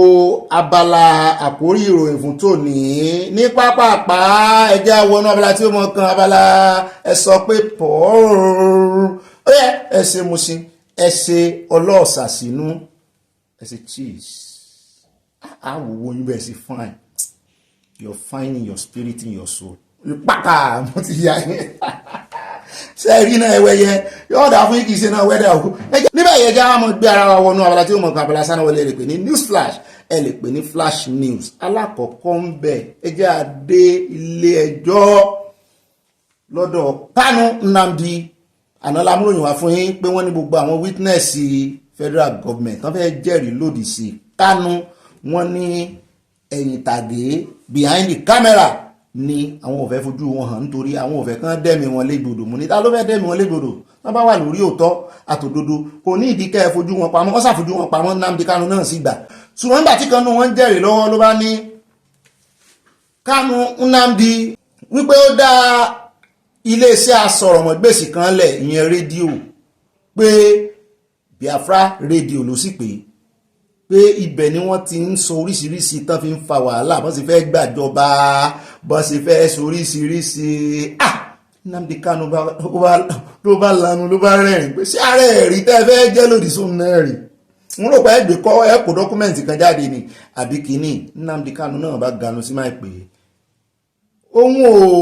bàlùjẹ́ ẹ̀ sì lè gbọ́ kò nìkan lọ pààyàn lórí ibẹ̀ gbogbo ohun tóun sọ ni wípé ìfẹ́ ìran òun tó sì wà ní òfin self-determination n tó mú self-determination kó jẹ́ lawful legal commitment tó ń lè pursue wípé ara ẹ̀ náà ní kò ń dá iléeṣẹ́ rédíò lẹ̀ pé sóun nìkan lòun ó kọ́kọ́ dá iléeṣẹ́ rédíò lẹ̀ ẹ̀ lọ bẹ̀rẹ̀kẹ̀tẹ̀ kẹ́ ẹ lọ wò bí wọ́n ṣe ń ran àwọn ọmọnìyàn lóore àwọn tó fẹ́ tẹ ẹ̀tọ́ ọmọnìyàn mọ́lẹ̀ tó ń gbèjà wọn pé ìjà ọmọ ìlú ìran òun lòún gbè tó ń fi ní rédíò station pé kí ló fi ń ṣèyàn ẹjẹ́ gbọ́ lẹ́nu àwọn lọ́ọ̀yà rẹ̀ nítorí ẹjọ́ ìtì ń dùn báyìí yóò tó níyànjú ẹ bá ń tẹ̀sí ilé ayé pápá àròjọ mùsùlùkùn. Is cooperated, and PW1 testified. PW1 is Mr. AAA, as he was designated. He investigated the matter 10 years ago, and today he came and gave his evidence and tendered documents. The matter is very simple. The state has a case against our client, and we are defending him. And for the first time, the matter has been opened, and we have heard what the evidence is. On Friday, we are coming back to cross-examine him. But in the main, the matter has commenced on a good note, very sound note, very civilized trial. When the interview was going on, the leader of IPOB was mentioning in that particular interview that he was just broadcasting, telling the world about what the British government is doing. And there's nothing wrong with him telling the world that we deserve our rights and we deserve what is in London over here. To be treated fairly, to have what they have, whatever they enjoy, we need to enjoy it in this country. We don't have to be fighting each other. I think that's what he was trying to communicate. The government is finally having the trial that it desires. Our position still remains unchanged despite the ongoing trial. That our client is innocent of the charges, that the case is driven by political considerations, and in the end, the innocence of our client will be established. So we take it from here to 2nd May when we are going to subject the government witness who testified today. We are going to submit him to or subject him to cross-examination, and then the truth shall begin to be revealed. Ó dáa káàbọ̀ padà ẹjẹ́ àdọ́yọ̀ o ẹni àwí fún ọba ajé ó gbọ́ ẹni àwí fún ọba ajé ó gbà o onílù mi kan ní mo lù tẹ̀lé mi. Ẹjẹ́ abalẹ̀ ẹ̀gà sọ́yọ̀ amúròyìn kan wá fún yín tí arákùnrin kan ti ṣe fídíò kan tó ń fi àwọn ọmọ Fúlàní tán mú àwọn darandaran Boko Haram ni wọ́n ó ní òun wà ń bẹ̀ nígbà tán yìnbọn yín náà gbọ́rọ̀ ẹ̀ nínú ìròyìn àwa kọ́ la fẹnu ara wa sọ fúnra ẹ̀ ló fẹnu ara rẹ̀ sọ òyìnbó ló ń sọ ó ní òun kò ṣe fídíò ńgbà yẹn o ó ní ṣùgbọ́n wọ́n exchange ìbọn tí wọ́n sì mú àwọn kan sá lọ pé abẹ́ tírélà ni wọ́n rí wọn tán kó ìbọn wọn sí ẹran ti fídíò yẹn ṣùgbọ́n àwọn ọlọ́pàá Ọ̀yọ́ ti wá sọ̀rọ̀ báyìí o wọ́n ní kò rí bẹ́ẹ̀ o mo ní ẹ̀ẹ́fẹ́ gbàlejò ọ̀ràn ẹ̀rù ń bọ̀ ni. Wọ́n ní iléeṣẹ́ ọlọ́pàá ìpínlẹ̀ Ọ̀yọ́ ti fèsì lórí fídíò kan tó ṣàfihàn àwọn ikọ̀ Boko Haram tí wọ́n ní wọ́n balẹ̀ sípínlẹ̀ náà o fídíò náà ni wọ́n ló ṣàfihàn tírélà tó kó ọ̀pọ̀lọpọ̀ ọ̀kadà àti nǹkan ìjà sínú rẹ̀ ojú ọ̀nà mọ́rọ̀ṣẹ̀ Ìbàdàn ni wọ́n ní àwọn Boko Haram ọ̀hún ti ń sọ̀kalẹ̀ sípínlẹ̀ Ọ̀yọ́ kí wọ́n tó dá wọn dúró Ọ̀yọ́ sá wọ́n sábẹ̀ gba Ọ̀yọ́ wọ́n ní èyí kó ìpayà bá ọ̀pọ̀ èèyàn ìròyìn náà sì bẹ̀rẹ̀ sí tàn kiri kí ni iléeṣẹ́ ọlọ́pàá ìpínlẹ̀ Ọ̀yọ́ wá sọ àtẹ̀jáde tí alukoro iléeṣẹ́ ọlọ́pàá ìpínlẹ̀ Ọ̀yọ́ CSP Òsínfẹ̀sọ Ọdẹ́wálé fi síta ṣàlàyé pé fídíò náà kì í ṣe tuntun wọ́n ní old video ni wọ́n ló ṣẹlẹ̀ lóòótọ́ wọ́n ní ṣùgbọ́n kì í ṣe tuntun o. CSP Òsínfẹ̀sọ ṣàlàyé pé fídíò ìṣẹ̀lẹ̀ náà ó ti wáyé láti 2022 2022 2023 2024 2025 3 years ago. Wọ́n ní àwọn kan tún ṣẹ̀ṣẹ̀ ń jù sórí ayélujára lásìkò yìí tí wọ́n sì fi ń kó ìpayà bá àwọn ènìyàn. Ó ní àwọn fi ń dá àwọn gbogbo olùgbé Ọ̀yọ́ lójú pé kò sí ewu kankan o lèmi náà wá ní ó dáa. Àwa náà gbé fídíò yẹn alọ́ nìyẹn àbọ̀ lélẹ́yìí báyìí confirmation rẹ̀ lélẹ́yìí. Ó ṣẹlẹ̀ lóòótọ́ wọ́n gbà kó ṣẹlẹ̀ ṣùgbọ́n déètì gan fẹ́ máa dá wàhálà alẹ́ lórí fídíò ní ìsinyìí o a ní láti wá ṣe àfikún iṣẹ́ wa o lórí ọ̀rọ̀ fídíò déètì kan ṣe torí déètì ṣe kókó torí ẹ̀lẹ́sìn máa ń rí mi tí mo máa ń pariwo wípé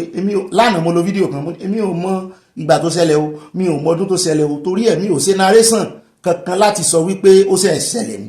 ṣùgbọ́n mo ní ó ṣẹlẹ̀ o ká fi tọ́ka ara wa sí ká fi ṣàpèjúwe o bọ́n ara bíi bọ́n ṣe máa kóra wọn jọ nínú ibi tó ń pè ní gbó wọn bó tiẹ̀ jẹ́ wípé aṣálẹ̀ náà ní gbó wọn mo ṣe narration mi lánàá nù ṣùgbọ́n fídíò yẹn jẹ́ tàbí yẹn kọ́ làwọn náà ń lò tẹ́ni yẹn ń sọ nínú fídíò yẹn fún ara rẹ̀ wípé ẹwù bọ́n ṣe ń kó wọn wọlé ṣùgbọ́n kò sọ déètì àwọn èèyàn tó wá ń pín ọ̀rọ̀ fídíò náà sì rèé ó ti òòdù lọ́wọ́ àwọn kan ẹlòmíì sẹ́yìn rí ni mi ò rí rí ọ̀pọ̀lọpọ̀ lórí ìkànnì gangba tá a jù ń jẹ tàbí jẹrin wọ́n rí rí ṣùgbọ́n ó ṣe kókó ká mọ̀ wá ọ̀nà déètì bá a bá mọ déètì káyà mọ gbogbo fídíò tí ń bá lò wọ́n bá ti lò rí àwa yìí tí ẹ ṣe fídíò láti dáyàdáyà ṣùgbọ́n a mọ̀ gbìyànjú báyìí láti mọ̀ sọ wípé èyí tá a bá mọ táìmù tó jáde a mọ táìmù tó ṣe é ṣe kó ti pẹ́ o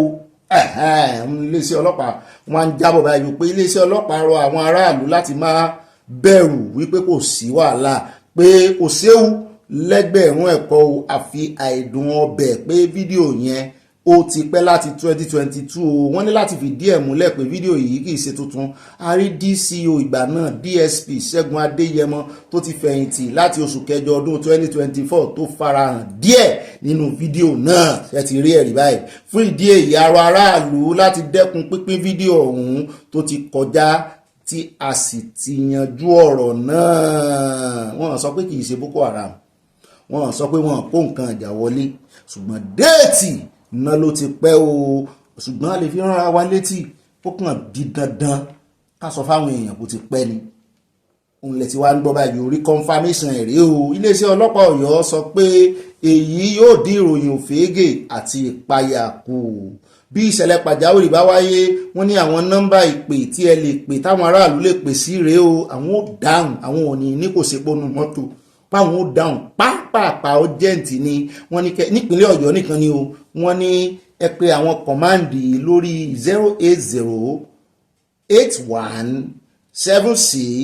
08081768614 wọ́n pè lẹ́ẹ̀kan sí 08081768614 tàbí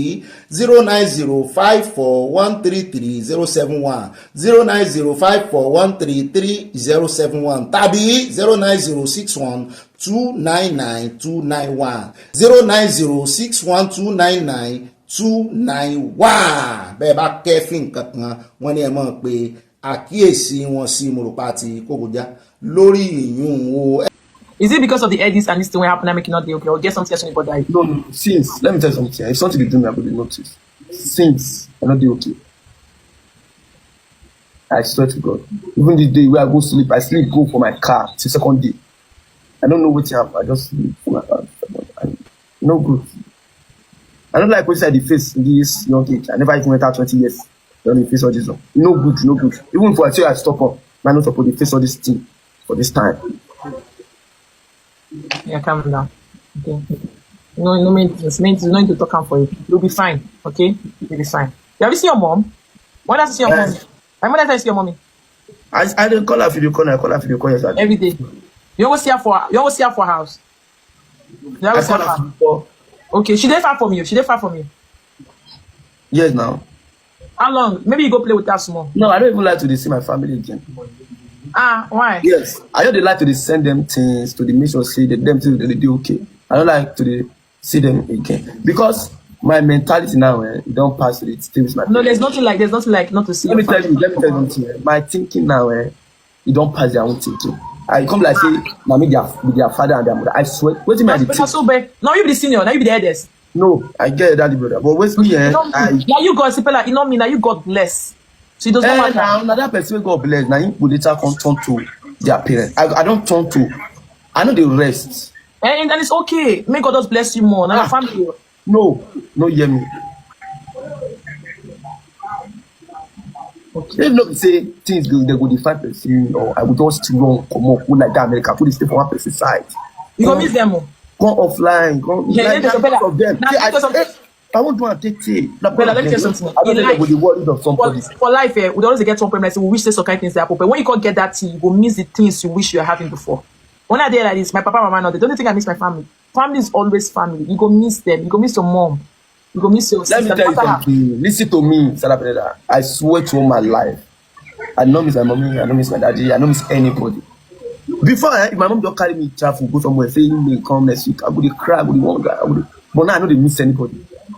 The only person where I feel miss na Davis. I swear to Almighty God. Mohbad ọmọ pásítọ̀ tí wọnú ayé bó ṣe máa ń rí nìyẹn ṣùgbọ́n àwọn èèyàn wa ń pè lọ́tún ló sì wí pé kí mọ̀mọ́ rẹ̀ náà súnmọ́ àbí if Mante refuse to go to Mohammed should go to Mante pé ọmọ yìí nídìí ìyá rẹ̀ o ó nídìí àtìlẹ́yìn ìyá rẹ̀ o ó yájú fún o inú wa sì dùn fún un ṣùgbọ́n kó má bàa tètè jó tán òun náà lẹ́ ń gbọ́ yẹn bí ìgbà tọ́mọ bá ti di ọ̀dájú ni lọ́jọ́ sí ni àbúrò rẹ̀ kan jáde ó ní ẹ̀gbọ́n àwọn ò rántí ilé mọ́ kò ṣe òun náà sì sọ lórí fídíò call òun ti ń pe ìyá àwọn àti wípé òun ni breadwinner òun ò láìkí ẹ̀ bóun ṣe jẹ́ breadwinner bóun ṣe kéré tó yìí náà òun ti ń gbé bùkátà pé ara ti ń sòun tóun fi máa ń ronú nù ṣùgbọ́n ó yẹ kí ó rí èèyàn ní àkàtà rẹ̀ ní ẹ̀gbẹ́ rẹ̀ tí ó mọ̀ ràn létí wípé di kápẹ́ńtà ló sì wà tó ń kọ́ṣẹ́ tó ò tí ì rí kan ṣe kan tó o sì ń dírìmù pé yóò dáa fún ọ fẹ́ kó dáa fún ọ lọ́jọ́ iwájú ọmọ ni mo pẹ́ dáa ó jẹ́ mọ́ dúpẹ́ báyìí ọlọ́run tó ṣoore fún ọ tó mú ọ jáde tó mú ọ já gbangba pé ọmọ dúpẹ́ náà ni orí ìyá rẹ tí ọ lẹ́yìn ni ṣùgbọ́n kí ìyá rẹ náà mọ́ wàá filẹ̀ nǹkan ò gbọ́dọ̀ sọmọ yìí o mọ́ ṣe bí ìyá Mohbad o àti bàbá rẹ o ẹ mọ́ bínú pé mo lò ó fún example ó dùn mí n tán ṣe fún Mohbad tó bá wẹ̀yìn o kò ní. lọ́dọ̀ tèmi gbogbo wọn náà já Mohbad kulẹ̀ àti bàbá àti ìyá bàbá gbìyànjú díẹ̀ ṣùgbọ́n gbogbo wọn náà já Mohbad kalẹ̀. ẹ jẹ́ wá sáré lọ́dọ̀ ọmọ arábìnrin yìí o tóun àti ìyá ọkọ rẹ̀ ń fa ìfàǹfà ó sì lóyún sínú ọmọ méjì wà nílẹ̀ ó ní ìyá ọkọ òun wá sínú ilé àwọn kì í ṣe dírámà kì í sì ṣe comedy skit o ó ló fẹ́ léun jáde ó ní kí ọkọ òun lé ìyá rẹ̀ jáde. Is it still a pregnant woman to leave the house? In the presence of my children. Look at my children there. In the presence of my children. The mother is watching it. Carry your mother and go. Go and go where? I'm sleeping. Tell your mother to leave me alone. Your mother is here hitting me, Abi. I'm sleeping. Continue. If I lose this child, this child, you have. If I lose my child. látàárọ̀ láti mú já o ìjà ò ṣe mú o àwọn online lọ náà ti dá sí rẹpẹtẹ àwọn kan gbè sí ọmọbìnrin lẹ́yìn wọn nítorí pé wà nú oyún àwọn kan gbè sí ìyá lẹ́yìn wọn ní ṣe bí ìyàwó bá tọ́jú oyún ni ṣùgbọ́n kí ló fa ìfàǹfà láàrin ìyá àti ìyàwó mú ti ẹgbẹ́ wọn láwọn obìnrin kan máa gbàdúrà wípé kàn mọ́ bá ìyá ọkọ àwọn láyé pé kó mọ̀ sí láyé wọn nígbà táwọn ó bá fi fẹ́ ọmọ rẹ̀ pé kí ìyá ọkọ àwọn ti tó wà ní ṣùgbọ́n kí ìyá náà ní sùúrù torí kan ti ẹ̀wò tóyún mọ́ lára wọ́n sàmọ́ bó ṣe máa ń so lóyún bóyá ọmọ inú rẹ̀ ní gbà ní kúkú báwọn. ẹ̀yin abiyamọ ẹ bá ń pẹ̀tù sí nínú jàre ẹ bá ń pẹ̀tù sí nínú ara yín ni òun náà yóò di abiyamọ ó kéré lóòótọ́ ojú ẹ̀ kéré sí ìyá ọkọ rẹ̀ ṣùgbọ́n kó náà farabalẹ̀ kó lè lẹ́ẹ̀n. ìyá ọkọ náà sì rè bó bá jẹ́ ilẹ̀ burú ẹ ṣọ́ra yín o ẹ ṣọ́ra yín ilé ọmọ yín ìyàwó rẹ̀ ló nílé o. I was wondering what was happening here, how people just gathered. I now found out that these school children were trying to gain entrance inside their school premises. This is interesting. This is interesting. We're just at the beginning of rainy season, and this is happening. They are trying to gain entrance inside their school premises. Come, our very dark brother, please, you've been going abroad to help other children. Please come and help us here. This one day, your Shokoto. Please, I'm begging you, come and help these children. This water is not healthy. You need to see the water. It's green. It's one greenish color. Please come and help. We need your help. Ní pápápá àní rí jù báyìí lọ nínú àwọn abala sànà wọlé ẹ jẹ́ àwọn ìwọ̀nà abala yìí olólùfẹ́ wa lọ níbi tí àyà yóò ti gbóhùn sókè tí ó ti máa gbé wa débẹ̀ òun náà ganu sí máìkì torí òun náà ti tan amplifier already gbogbo ìmọ̀ràn yín pátápátá tẹ́ ẹ kọ gbogbo ìròyìn ti yín abala ìròyìn àwọn olólùfẹ́ wa rẹ̀ àyà ganu sí máìkì pàápàá àròjọ mùsùlùkùn. mo máa kí n káàbọ̀ sínú abala comment section abala yìí olólùfẹ́ wa o mọ́ mi o Yẹmí Sàláù láfi bẹ̀rẹ̀ wọ́n ní mo kí yán Ọ̀gbẹ́ni Bobby o ẹ̀kú iṣẹ́ ìlú o àjọ ń ṣe ni o ṣe bí àwọn kan ló kó wọn wọ̀lú Nàìjíríà ti lulẹ̀ Yorùbá nation ní ọ̀nà àbáyọ Yorùbá nation no going back wọ́n tẹ̀ lọ́ọ̀ sí àwọn kó nǹkan panu sí eléyìí yóò jẹ́ káwọn èèyàn máa ríran kedere báyìí pé wọ́n dẹ̀ sọ bẹ́ẹ̀ fáwọn o kọ́lọ́run wá jẹ́ kí ìran kan nú wọn kó tètè jà bútúbútú kán tètè mọ ọ̀nà ìyè kán mọ́ fi ìgbéraga torí mi ò tún fẹ́ ní kàkà tó ń wò fi jọ ìwọ̀n ìgbéraga ní pápú lọ. ẹjẹ́ àdọ́dọ̀ bá mi Adétáyọ̀ Adégẹyì wọ́n ní òbí Olódùmarè yóò gbà wá nílẹ̀ Yorùbá wà mí o ṣé àwọn àgbààgbà Yorùbá ò tí ì pàpàjì lójú oorun wọ́n ní pẹ̀lú nǹkan tó ń ṣẹlẹ̀ yìí ojúgbà mi tì fún àwọn àgbààgbà Yorùbá o Olódùmarè yóò gba ilẹ̀ wa fún wa ìbùkún ní fún orílẹ̀-èdè Yorùbá from Newark New Jersey USA wọ́n tẹ lọ́ọ̀fù sí àwọn wọ́n kó nǹkan panu sí ẹ̀rí àwọn àgbààgbà ilẹ̀ Yíbò bọ́n ṣe gbárùkù ti Nnamdi Kanu kì í ṣàwọn àgbààgbà nìkan o Igwe wà nù wọn àwọn tó jẹ́ aṣòfin wọn tíjú ọmọ wọn. ẹ̀wọ̀n bínú yàrá àwọn tí lọ́dọ̀ ọmọ mi Olúrẹ̀mí Abíóyè wọ́n ní Nàìjíríà ti di one party system. gbogbo wọn ti ń darapọ̀ mọ́ APC ara iṣẹ́ tí Tinubu lọ ṣe ní France láti ń rí yẹn o Ọ̀gbẹ́ni Bobby ẹ kú iṣẹ́ takuntakun. Bọ́láńlé Adéníkẹ́ wọ́n ní Ọ̀gbẹ́ni Bobby àmì àṣẹ Èdùmàrè ó máa happen sí wọn ẹni ibi ni wọ́n Ọlọ́run á gbà wá lọ́wọ́ wọn ìjọba èmi ló kàn mọ gbogbo nǹkan tó ń lọ pẹ̀lú ògo Ọlọ́run àwọn ọmọ àti ọmọ ọmọ wọn. wọ́n á jẹ nínú ìyà tí wọ́n fi ń jẹ àwọn ọmọ Nàìjíríà yóò dárọ́ o wọ́n tẹ lọ́ọ̀fù sí àwọ ìyà ò ní jẹ yín. ẹ̀yà dọ́dọ̀ bá mi Ọlá Adéwálé wọ́n ní ẹ̀mí ò láàárọ̀ o may Nigeria no happen to you amen kò ní happen sí gbogbo wa. mọ́mí Stella o wọ́n ní kẹ́ ẹ sọ pé pọ́ọ́rù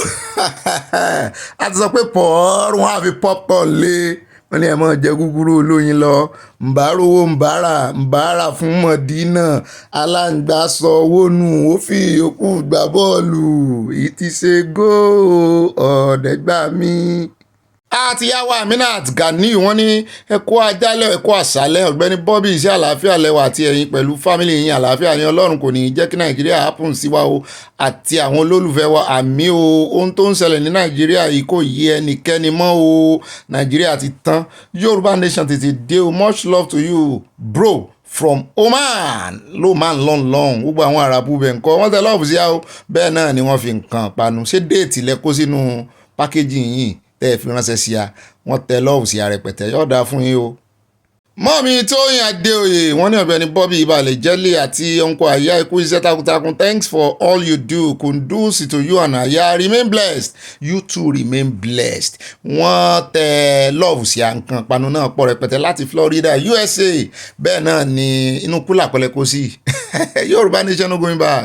ire o ire kàbìtì. ẹjẹ́ àdọ́dọ̀ mọ́ mi àná tí ẹ̀rùn yẹn kalẹ̀ Ọ̀gbẹ́ni Bobby mọ́ mi mò ń jẹ́ o mo gbọ́ nínú ìròyìn pé kí àwọn Nàìjíríà ń bẹ̀rẹ̀ sí ń kọ́ èdè China orílẹ̀-èdè Yorùbá ní kíákíá láṣẹ Èdùmàrè ibo lẹ ti gbọ́ àwọn onáṣẹ́ wọn pa ń dandan fún wọn ní obligatory ṣé dandan náà ní ká lọ fi gbọ́ ó dà nígbà táwọn olórí wọn bá tà wọ́n fẹ́rù tán àwọn èèyàn ó sọjí wọn dìde mọ́ mi Stella Òdèlé wọ́n bú sẹ́yìn wọ́n ní Ọ̀gbẹ́ni Bobby wọ́n ní APC blood lẹ́ẹ̀ma wọ́n dá bàbá mi tó sọ lóhùn wọ́n tẹ lọ́ọ̀bù sí lẹ́yìn tán bú sẹ́rìn ayọ̀. mọ́mí Fatima Abubakar wọ́n ní Sir Bobby lecturer mi wọ́n jẹ́ o ọ̀gá mi báyọ̀ nànà ta lọ́gá ẹ̀yin lọ́gá tèmi ọ̀rọ̀ Nàìjíríà ti sùn cheese musin ọlọ́ọ̀ṣà pọ̀ Yorùbá country no going back wọ́n tẹ star sí a bẹ́ẹ̀ náà ni wọ́n fi lọ́ọ̀bù sójú wọ́n wá fojú wọn hàn yọ̀ọ̀dà fún ìmọ̀ mi. mọ́mí Sadé Ìbírónkẹ́ àti olórí Sadé lótò olórin láàfin wọn ní Sir Bobby ọba lọ́la ẹkú iṣẹ́ takuntakun ọpọlọ yín kò ní dàrú àmì àwọn Afẹ́nifẹ́re dójú ti àwọn ọmọ Yorùbá àtàtà wọ́n kọ ẹ̀yìn sí Chief Olóyè Ìgbòho Òòṣà freedom for CSI Òòṣà is not a criminal Yorùbá nation no going back ire wọ́n tẹ lọ́ọ̀fù sí àwọn bẹ́ẹ̀ náà ni wọ́n fi nǹkan panu sí wọ́n tọ́ ń bọ̀ bù sí ẹ fi wọ́n lẹ̀ ojú wọn ò tó já Ọlọ́run ó gbé wàgà bẹ́ẹ̀ náà ni bàbá mi Lamidi Jamiu wọ́n ní ẹ̀kọ́ ètò ọmọ alálẹ̀ Yorùbá no going back Yorùbá nation now ilẹ̀ àmú gbogbo ẹ̀yin ọ̀tá Yorùbá nation àṣẹ wà àṣẹ Ìdùmarè Yorùbá nation now yọ̀ọ̀dà fún ibà mi o Ọlọ́run ní tó àmọ́ kankan tó. ọ̀dọ́ ọmọ mi Olúṣọlá Adébáyọ̀ lájá sí o wọ́n ní ìtàjẹ̀ sílẹ̀ yìí ti pọ̀ ju Olúwa o àní wọ́n fẹ́ sọ Nàìjíríà di Afghanistan ẹ mọ̀ wòran. mọ́ mi fún mi lọ́lá wọn ní Ọ̀gbẹ́ni Bobby ẹ kò ní ṣubú ara ẹ kò ní ṣubú ẹ̀mí àmì o bẹ́ẹ̀ ṣe ń gbà fún mi yọ́ mọ̀ ṣẹ lórí tiyín náà àtàwọn olólùfẹ́ yín pẹ̀lú àṣẹ Ìdùmarè gbogbo ẹ̀yin tẹ́ sì sàmì pé wọ́n gbàdúrà fún Ọ̀gbẹ́ni Bobby ẹ̀sìn sàmì tí iná ò ní bàjẹ́ gbogbo ohun tó ń ṣẹlẹ̀ yìí ó gbẹ́nu tán o kí àyà bá wa dá sí o àyà ń fi wọ́n pa ẹ̀ẹ́dẹ́ lọ́wọ́. ó dájẹ́ àlọ́sọ́dọ̀ bá mi Olúní Káyọ̀dé wọ́n ní bí Yorùbá nation kò bá fẹ́ yá kíákíá kí Ọlọ́run jẹ́ kí ọmọ ogun bíi Ibrahim Traoré gba ìjọba kúrò lọ́wọ́ àwọn olóṣèlú yìí. Wọ́n ti fi nǹkan dí gbogbo àwọn ọ̀gá lẹ́nu àwọn ọmọ iléeṣẹ́ ológun tó ń gbébọn lé lọ́wọ́ pé kán rè mọ́ dojúkọ Boko Haram. Gangan nìyà ń jẹ jù. ẹ jẹ́ á lọ sọ́dọ̀ bá mi Kẹ́hìndé Òsèní Sàlímọ̀ ọmọ Ìwó Olódò Ọba Ìwó original. wọ́n ní bí àwọn Fúlàní ṣe máa pa gbogbo àwọn Haúsá tán rèé díẹ̀díẹ̀ tí wọ́n á fi máa sọ gbogbo ilẹ̀ Haúsá di tiwọn tán pátápátá o ẹ̀fà àwọn Haúsá lẹ̀ wọ́n náà máa bọ̀dé gbà ní ẹ̀sìn ló kó mọ́ débẹ̀. bẹ́ẹ̀ náà ni bá mi Fọlọ́runṣọ́ Tanímọ̀lá kò sí èèyàn kan wọ́n ní Ọ̀gbẹ́ni Bobby ibà current affairs news kí Ọlọ́run kó dáwọ́ ìtàjẹ̀sílẹ̀ dúró kí Olúwa kó gba àwa ọmọ Yorùbá lágbàtán ilé ti tó lọ Yorùbá nation no going back wọ́n tẹ lọ́ọ̀fù sí a o ẹ mọ́ sọ pé kọ́lọ́run ta dáwọ́ ìtàjẹ̀sílẹ̀ dúró kó ìtàjẹ̀sílẹ̀ mọ́ dọ́dọ̀ tí a nì ṣùgbọ́n kó mọ́ dáwọ́ ẹ̀ dúró wọ́n bá ń ta ẹ̀jẹ̀ àwọn ọ̀tá wálẹ̀ ó fi ń rúbọ fún ó fi ń rúbọ fún ìrìn àjò òmìnira wa ni. ṣé bí kíta jẹ̀sílẹ̀ mọ́ bàbá náà la ṣe ń pariwo tí Sunday Igboho ń fẹ̀ fún lójoojúmọ́ wọ́n sì dá wọn sì gbọ́rọ̀ ẹnu rẹ̀ tójú wọn bá rí. mọ́ọ̀mí Olúṣọlá Adébáyọ̀ wọ́n ní abanijẹ́ ènìyàn tó ń bá èèyàn jẹ́ kiri ọjọ́ tó bá dẹ́kun àti banijẹ́ la ó bá ọjọ́ kanlẹ̀ onísọkúsọ kí ló wá ṣe láti ran ẹni tí ó ń bá èèyàn jẹ́ kiri ṣe bí ara yín náà ni dárúkọ ẹni tẹ́ ń bá wínú ìròyìn pọ̀ mọ́ mi ṣùgbọ́n lọ́kàn tèmi special adviser tó jáwèé fún ààrẹ Tinubu yẹn ni ó jẹ́ bóyá òun lè ń bá wí. mọ́ọ̀mí Monísọ́lá Rahman wọ́n ní wọ́n tó kó wá bá Èkó jẹ́ àwọn ọmọ ìrankíran àyà ó tún wọ̀lú Èkó ọ̀gá rẹ̀ ń kọ́ ọ̀gá rẹ̀ náà wà níbí o ẹ máa gbé ní àlàáfíà wọ́n tẹ lọ́ọ̀fù sí Yorùbá nation no going back I love ìran mi mo láì bọ́n sí mọ́ parí kọ́mẹ́ǹtì wọ́n fi nǹkan panu ránṣẹ́ o. ẹ̀yà lọ́dọ̀ bá mi Emmanuel Adéoyè Sótiwá wọ́n ní Ọ̀gbẹ́ni Bobby tí àwọn olórí ní Nàìjíríà kò bá mọ̀ nípa rẹ̀ ará ìta kò lè wá láti máa wakùsà kò sí bí ẹ ṣe máa pariwo tó wọn kò ní dáhùn. bákan náà lọ́rọ̀ ajínigbé àwọn àgbààgbà Òkè Ọya ń ṣe oúnjẹ ni wọ́n fi ń ṣe oúnjẹ ní bùjẹ́bùdànù. mo wá láìkí gbogbo nǹkan panutẹ́ kó ránṣẹ́ yìí o mo rọ́gẹ̀dẹ̀ mo rí melon mo rí pineapple mo rẹ́pà mo rí píà mo rí tòmọ́ọ̀tì mo rágbàdo mo rí strawberry yóò dáa fún yín fún gbogbo ilé ó dáa ọsàn náà wà ń bẹ ẹja pín kínní yìí o wọ́n ní ká máa jẹ healthy food. mo kọ́kọ́ rò pé ìkórè ìṣẹ̀lẹ̀ làwọn là ń ṣe lọ́wọ́ ni ìṣẹ̀lẹ̀ náà ti mọ àwọn aláṣọ funfun àwọn akérúbù náà àwọn ṣe táwọn ìkórè ẹja dọ́dọ̀ bá mi Adésínà Adéyẹmọ wọ́n ní root call it body bag òótọ́ ni àná yẹn ń wò rántí rẹ̀ dáadáa ẹ sáré mi tí mò ń ká lólu ẹ ṣe ọ̀dà fún yín. body bag ní rúùtù pé lóòótọ́ tán kó òkú àwọn èèyàn tí àdó olóró pa lánàá sí. wọ́n mi Dorcas Jálò wọ́n ní àwọn jẹgúdújẹrá àwọn olè ìjàgùdà national àti international thief orin bàbá Fẹlánù ní àwọn olórí ìjọba Nàìjíríà international thief ITT international ro bá mi Dẹ́rìn Olúsùnmọ̀dé wọ́n ní Ọ̀gbẹ́ni Bobby kódà bí mo ṣe ń wò yín kò sí iná wọ́n tẹ lọ́ọ̀fù sí àwọ̀ à ń sọ̀rọ̀ òkùnkùn tó ṣẹlẹ̀ ní Spain lánàá àti ní Portugal wọ́n ní bọ́n ṣe ń wò wà báyìí kò sí iná ṣé Nàìjíríà lẹ́wà ní àbí Spain sọ bí tí kò ti sí iná ṣé Spain ní àbí Portugal àbí Nàìjíríà tí Nàìjíríà yẹn á mọ̀.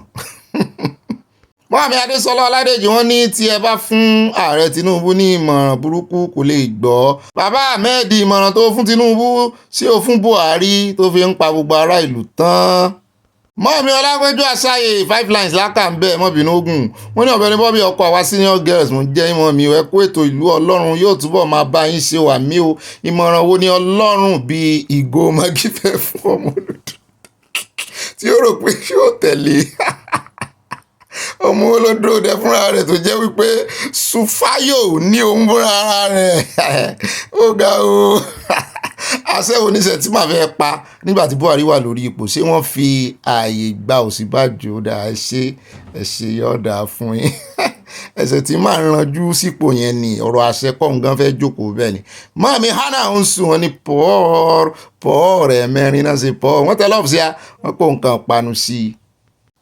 Rachel Olúwọlé mọ́mí ní Ọ̀gbẹ́ni Bobby ẹ̀ ń pa mí lẹ́rìn púpọ̀ wọ́n ti ṣèwádìí náà ní orílẹ̀-èdè Nàìjíríà nínú òkùnkùn abẹ́ẹ̀rí ó ti di mọ́líkì mọ́ wa lára ṣé wọ́n máa ń ṣe ènìyàn jiná nínú òkùnkùn ní àmọ́ mi wọ́n fi àjẹyàn Nàìjíríà wọ́n jẹ́ àmọ́ yìí béèyàn ṣe lè gbáyé dáadáa nù mọ́lẹ̀ Ọlọ́run gan kó tó dá wa sáyé torí pé nú òkùnkùn bírímù ó kọ́kọ́ pè mọ́lẹ̀ jáde Nàìjíríà ń dá àwọn èèyàn padà sí ìgbà tí Ọlọ́run ò tí ì dáyé tí òkùnkùn bírímù kò dáa ẹ ń bá fẹ́ fi àjẹyàn ni máa ń fìyàn sínú òkùnkùn kí níyàn ò dáa is a bad omen kí mọ̀lẹ́ mọ̀ sí kán wá sọ ìmọ̀lẹ̀ di nǹkan ńlá. Bá a ṣe ń sọ̀rọ̀ àwọn èèyàn wà lọ́sípítù tí ò sí náà tán dúró tán fẹ́ ṣe operation tán fẹ́ ṣe iṣẹ́ abẹ fún wọn tán dúró de náà tí wọ́n fẹ́ ṣe panel àbí solar panel sí Aso Rock ní ìsìn wọn rántí àwọn hospital ńláńlá wọn sì fẹ́ káwọn dókítà jápa mọ́. Bọ́ọ̀ mi nǹkan yan Nàìjíríà wọn jẹ́ káwọn ọmọ Nàìjíríà mọ iyì ara wọn gẹ́gẹ́ bí èèyàn abẹ̀mí wọ́n tì tí wọ́n bí ẹranko. Mọ́ọ̀mí Rama Títílayọ̀ wọ́n ní ẹ̀ka alẹ́ Ọ̀gbẹ́ni Bobby àti àyà o àbí rí pé Nàìjíríà ti wá dẹrù ṣìnkó òdì o Ọlọ́run síjú àánú ẹ̀ wò wá o gbà wá lọ́wọ́ àwọn olórí ìkà kó o dẹ̀rọ̀jò ìbínú lé wọn lórí àmì Mr Bobby ẹ má bínú sí bàbá yẹn o ọ̀rọ̀ fògànà lórúkọ tiwọn ó dà mi ò bínú sí yàn mo kàn fẹ́ kán mọ òótọ́ ni torí òótọ́ ló lè sọ wọ́n dòmìnira.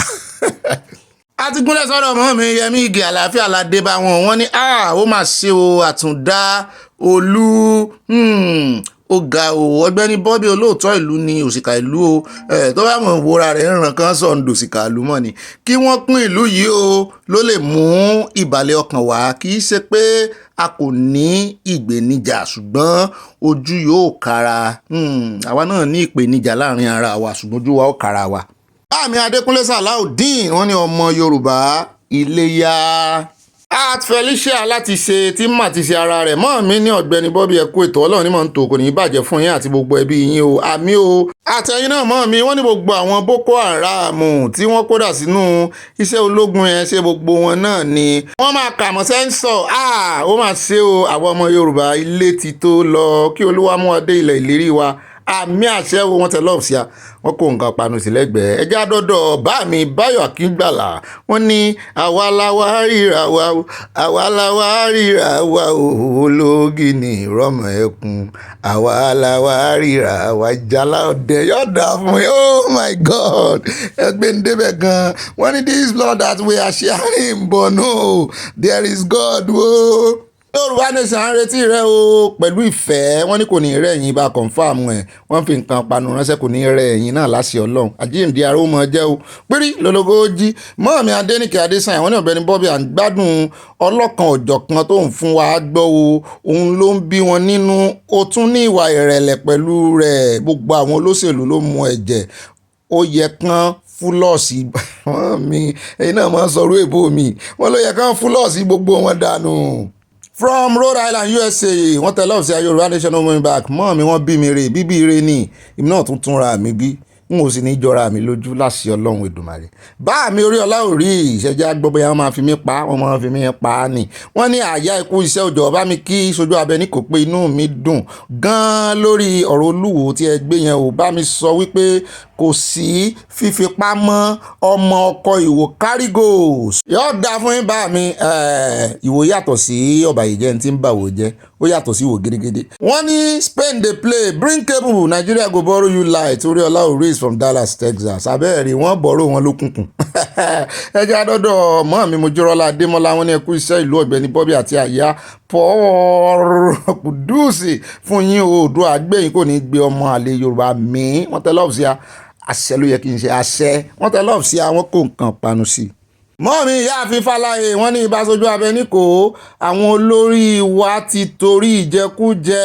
wọ́n la ojú wọn sílẹ̀ tàlùbọ̀ kó wọ́ o ní ìsojú àwọn wọ̀nbílíkì wọ̀nbí àtẹ̀m̀bẹ̀lẹ̀kùn mo bá yín fi kún. Olórí wọ̀nyí ni àwọn Chinese ń kó Nàìjíríà lẹ́rú nǹkan wọn nígbèkùn kí Olúwa gba Yorùbá nation fún wa ní kíá o Yorùbá nation wíńbà wọ́n tẹ lọ́ọ̀ sí a o from Canada mo sì kí gbogbo ẹ̀yin tí wá ń Canada ẹ kú oríire àná o Prime Minister tuntun chacha. bẹ́ẹ̀ náà ni ẹjẹ́ àtàrà ṣàṣàdọ́dọ̀ ọmọ mi unique baby girl wọ́n ní calculator máa wọ kómà ní straight yẹn tó bá tán bá calculate $2 trillion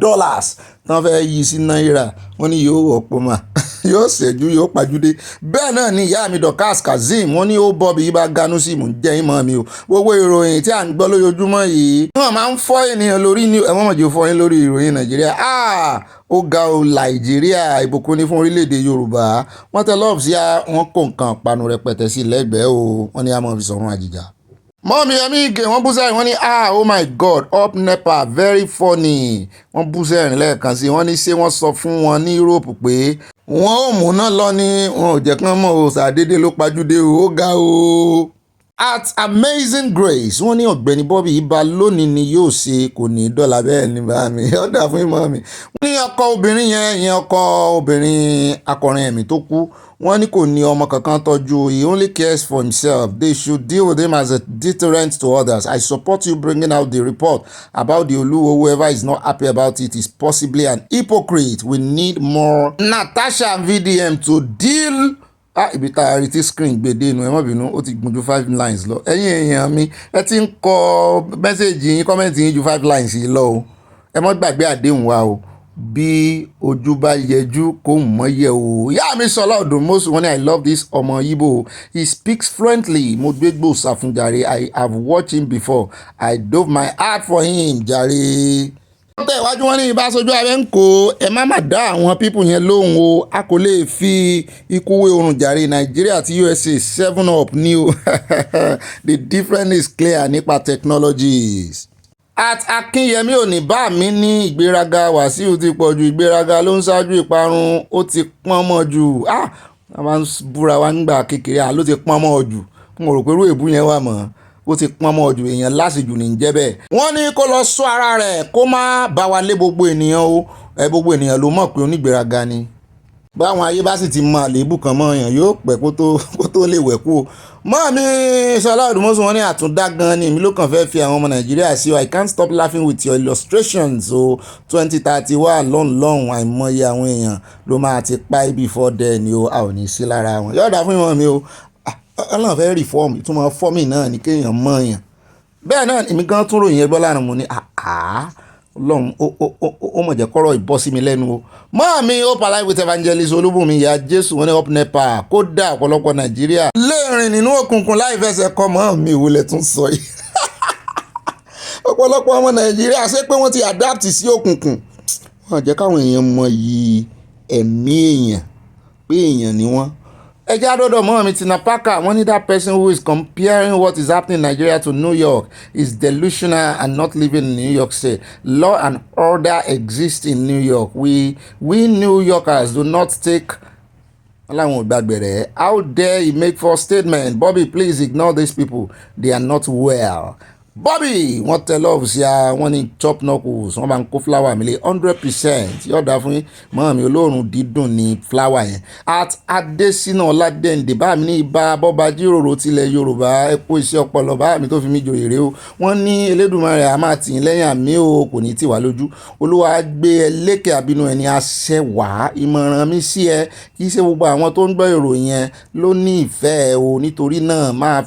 má fetí sí ọ̀rọ̀ ẹlẹ́gàn gbọ́ bá mi o àwa ń gbádùn ìròyìn àti wẹ̀ẹ́dẹ́ tó ń fi pa àwa lẹ́rìn o inú ẹ̀ á dùn kálẹ̀ àmì ẹ̀ bá ń sàmì ẹ̀yìn abiyamọ ìpele yìí máa kà sí gbangba o jọ̀wọ́ bá mi sọ fún Ìgbòho pé kó ṣọ́ra fún Nàìjíríà. lálọ nítorí àwọn olóṣèlú tó ń fẹ́ ṣe ọdún 4 sí àwọn Fúlàní máa gbé wọn ní kọ̀ǹdíṣàn pé àfi tí wọ́n bá mú Ìgbòho àwọn máa ṣe àtìlẹ́yìn fún Tinubu 2027 tó lè fi wọlé ìbùkún ní fún ọmọ ọ̀dọ́ náà tó fọgbọ́n sí bá mi kí àyà o. ọkùnrin tó ń sun rárá fún ẹgbẹ́ rẹ̀ ìpàdé wa bí oyin akọṣẹ́ ní í ṣe ò bá mi wọ́n tún tún ọ̀rọ̀ yín kà Ọlọ́run ó tún kà tèmi náà bá tún àwọn mẹ́sẹ̀gì kà oh my God Ọlọ́run ó bá wa fún baba Sunday Ìgbòho ní ìkíyèsára àti ẹ̀mí mímọ́ bọ́n sọ̀rọ̀. ẹ̀yà dọ́dọ̀ mọ́ mi olóyèdè bá mi ní olóyèdè àgbì wọ́n ní ìbà ògo ọlọ́run làkàyè arákùnrin yẹn ti kú ní o ìbà ògo ọlọ́run ògo ọlọ́run mo sì fi ń sọlá. Báwo ni ó ṣe máa ní àyà ń tẹnu mọ́rọ̀ jù lórí ìjàmbá tó ń ṣẹlẹ̀ ní ìlú mùjẹ̀mùjẹ̀ Nàìjíríà ọmọ ni wọ́n mùjẹ̀ ń bẹ́ wọ́n láwàlá lásọdún o wọ́n ní àyà mo ti ní kí o máa ké sí ọ̀jọ̀gbọ́n Ọ̀pẹ́bọlò kó máa ràn ẹ́ lọ́wọ́ tí ìṣirò yẹn bá ta kókó ń bó Ọ̀pẹ́bọlò kudus tó àyà yọ̀ọ̀dà fún yín mọ́ bá mi inú yín ó dùn kálẹ̀ lórí mi. Mọ́ mi Olúfúnkẹ́ Wájímọ́lú wọn ní Bobby Nuhu Ribadu kò ṣe iṣẹ́ kankan pẹ̀lú ohun tí ó ṣẹlẹ̀ ní Borno. Ọba Edo ti rán àwọn ọmọ ìlú láti lé Fúlàní jáde ní ìlú rẹ̀ o. Gómìnà Enugu Benue ti fún Fúlàní ní 48 hours ẹ mọ̀mọ́ dá ti Benue lóhùn ẹ mọ̀ dá lóhùn o láti kúrò nílùú wọn a lè dá tẹnugun lóhùn. Wọ́n ní Traoré ló kó bá ìlú Faransé tí wọn kò fi níná sóun ló ń supply wọn ni wọ́n ní pákó ata ló ń pa kòkòrò àyàn wà fún ẹnu tó bá ń rùn tí ìjẹ̀bú wà fún whitening teeth ó sì máa ń hó bí close up. Bẹ́ẹ̀ náà ni at Michael Junior mọ́ mi ní èmi ní Tóyìn ìyá Michael also known as hallelujah ibà gbọ́mọbí wọn mò ń jẹ́ ìmọ̀ mi Ọ̀gbẹ́ni Bobby ọ̀rọ̀ gidi ni máa yẹn ń sọ láti Canada sí ọba gidi ní Olúwùsá Ọ̀gbẹ́ni Bobby ọlọ́run ò ní padà lẹ́yìn yín àmì o fún òótọ́ ọ̀rọ̀ tẹ́ máa ń sọ ẹ má dá àwọn ẹni ibi lóhùn pákó ewúro ni àti pákó ata. Ó dá o ẹ káàbọ̀ padà ọ̀sán àyàṣe yín dáadáa ìbí kan hamrẹ́rìn músẹ́ ni mo gbádùn kọ́mẹ́ǹtì yín kọ́mẹ́ǹtì ẹ̀sán ìdúnmọ̀ràn ìmọ̀ràn. Ó dá o ẹ wá nǹkan jókòó lé ẹfẹ̀yìntì lónìí o torí wọ́n gbé ilé ẹ̀ gan ni o pàápàá jùlọ tá a bá dénú ìròyìn ti Chidinma tí wọ́n fẹ̀sùn kàn pé apààyàn ni tóun náà ti wá ganu sí máì pé wọ́n gà ń lọ́fun tóun fi sọ̀rọ̀ ní òun kọ́ lòun ní statement yóò á pẹ̀ ń bẹ̀ o torí mo fẹ́ ká fi kọ́gbọ́n ṣùgbọ́n alákọ̀ọ́kọ́ ń bẹ̀ bẹ́ẹ̀ bá ráàyè bọ́wọ́ bá dilẹ̀ ẹ mọ̀ bá a pín kó kálé kó kakò sí ẹ ti wá nǹkan panu sẹ́gbẹ̀ẹ́ ẹ wá nǹkan panu fúùtù ní kẹjẹ lónìí o ẹ wá strawberry ẹ wá àwọn oríṣiríṣi ìgbà ẹ wá ìgbà mo gbọ́ pàgbà lùmọ̀ sí wa àbí mango náà ti dé Nàìjíríà gbogbo ohun tó bá wà àsálà gbogbo nǹkan bẹ́ẹ̀ ní kẹ́ wá kẹ́ fi panu lé ní ẹ mọ̀ mú mi sórí àsálà yìí mọ̀ kóró ẹmbásí ń jobi náà ẹwọ́n obìnrin ibi kú tí bí àrùn orógbó ní gbóni sílé ayé àpò orógbó láwẹ́ sórógbó ló fẹ́ ní àbòbí ni àjòrógbó kòrò sórógbó ló fẹ́ ní àbòbí àtúnwá fẹ́ fi igi orógbó dáná Ṣàngó tún gbìjàjà ó lọ́mọ ìyá òun ni àtúndà fọ́ọ̀sà kò lè dà fọ́ọ̀sà sórógbó ló fẹ́ ní àbòbí ni òòsà tí ń gborógbó Ṣàngó kò gbáyé kò gbọ́rùn ni yọ̀nà lójú yọ̀nà lẹ́nu ni sórógbó ló fẹ́ ní àbòbí obì ní bíkú tí ń bíkú ré ni obì ní bíkú dànù orógbó ní gbóni sílé ayé gbogbo ẹ̀ náà máa fi ṣàdúrà obì àbàtà wà obì kítúnì náà obì haúsá obì sáà pọ̀ ó rẹ̀ káàbọ̀ ẹjẹ́ wọn gbé wọnú ẹ̀ níkọ̀ọ̀kan ìjẹjẹ alákọ̀ọ́kọ́ ń bẹ̀ ẹjẹ́ adé ọ̀dọ̀ prophet Ológunlolúwa president àwọn yúùtù ní diaspora wọ́n rán mi iṣẹ́ ilé yìí lórí indigenization law wọ́n ló ti dé second reading ó ti pass second reading lẹ́gbìmọ̀ aṣòfin House of Rep wọ́n lẹ́ẹ̀sì sọ nǹkan kan wọ́n ní ẹ mọ́ dúró de àwọn àgbààgbà Yorùbá kó sọ̀rọ̀ o wọ́n ní wọ́n fẹ́ ọgbọ́ ọ̀nà kan fẹ́ fi gba ilẹ̀ mọ́ yín lọ́wọ́ náà ń wá o gbogbo ọgbọ́n àrékérekè wọ́n ní deputy speaker Kalu ọmọ Ìgbò òun ló ṣe agbátẹrù rẹ̀ òun ló gbé òfin yẹn dìde ó sì ń pù sí ẹ̀ gan wọ́n sì ní òye táwọn wò ń bẹ́ amúfọ́nrán kan wá fún yín lánàá níbi tọmọ Ìgbò ti ń sọ Yorùbá tó dùn mọ́rin ìdá olójú méjì ní apá kan ibi tó ti dáànà àwa Yorùbá sí a máa ń gbàlejò ṣùgbọ́n nínú àlejò tá a bá ń gbà ní ìsìn wọ́n ní bójú bá farabalẹ̀ yóò rí mú wọ́n ní ká máa ríran kedere o wọ́n ní ká máa fi ọgbọ́n ká máa fọpọlọ sáwọn àlejò tá a bá ń gbà ní ìsìn yìí o wọ́n láwọn ò ní ká máa gbàlejò àwọn ò ní ká máa ṣe dáadáa àwọn ò ní ká máa wà hospitality lólóyìnbó ń pè é wọ́n ní ṣùgbọ́n nínú ẹ̀ náà ká máa fi ọpọlọ sí i kò sí irú àlejò tó yìnbó lè gbà ọ́ bí físà rẹ bá ti fẹ́ẹ̀ jó tán padà sílùú rẹ̀ ni wọ́n ní káwa náà ká fi kọ̀ǹdíṣàn yẹn sí. ó dá bàbá mi Ológunlolúwa ṣàlàyé ẹ̀ dáadáa wọ́n ní ọmọ Ìgbò bá ti oníga méjì ni bọ́mọ Ìgbò bá ti lo bí àtọ̀húnrìnwá bá ti lo ọdún 5 látọdún 5 sókè sí ọdún 10 pé pé gbogbo ẹ̀tọ́ tọmọ onílẹ̀ ní ọmọ onílẹ̀ ń joyè, ọmọ onílẹ̀ lè dupò chairman, ó lè dupò gómìnà, wọ́n láwọn náà lẹ́tọ̀ọ́ lábẹ́ òfin tó fẹ́ fi ṣe nìyẹn o. Gbogbo wípé Èkó tó bá jọmọ Ìgbò o lè wá dupò ń bẹ́, wọ́n sì lè gbà lọ́dọ̀ wọn o. N tán fẹ́ fi kíní yẹn ṣe, wọ́n sì mọ̀ pọ́mọ Yorùbá ìkọjá ààyè wọn, ọ̀nà máa ń wá sílẹ̀ onílẹ̀. Ẹ wo n tán fẹ́ sọ Èkó dà, no man's land lọ́dọ̀ nínú ọkàn wọn, no man's land lẹ́kọ̀ọ́. So mo fẹ́ kí gbogbo wa kájọ panu pọ̀ báyìí, àtẹ̀kọ́ àtọ̀sùn àtọ̀yọ́ àti Ògùn àti Èkìtì àti Oǹdó àti Àkúrẹ́, gbogbo wa pátápátá àtọ̀yọ́, mo ti dárúkọ Ọ̀yọ́, kájọ panu pọ̀. Wọ́n bá ògiri bá lanu tálàǹgbà wọn bá rápálá wọlé, àti Ọlọ́run ṣàfojú àṣebí tàwọn Fúlàní hàn, àwọn gbébọn wa ká Yorùbá mọ́lé ni,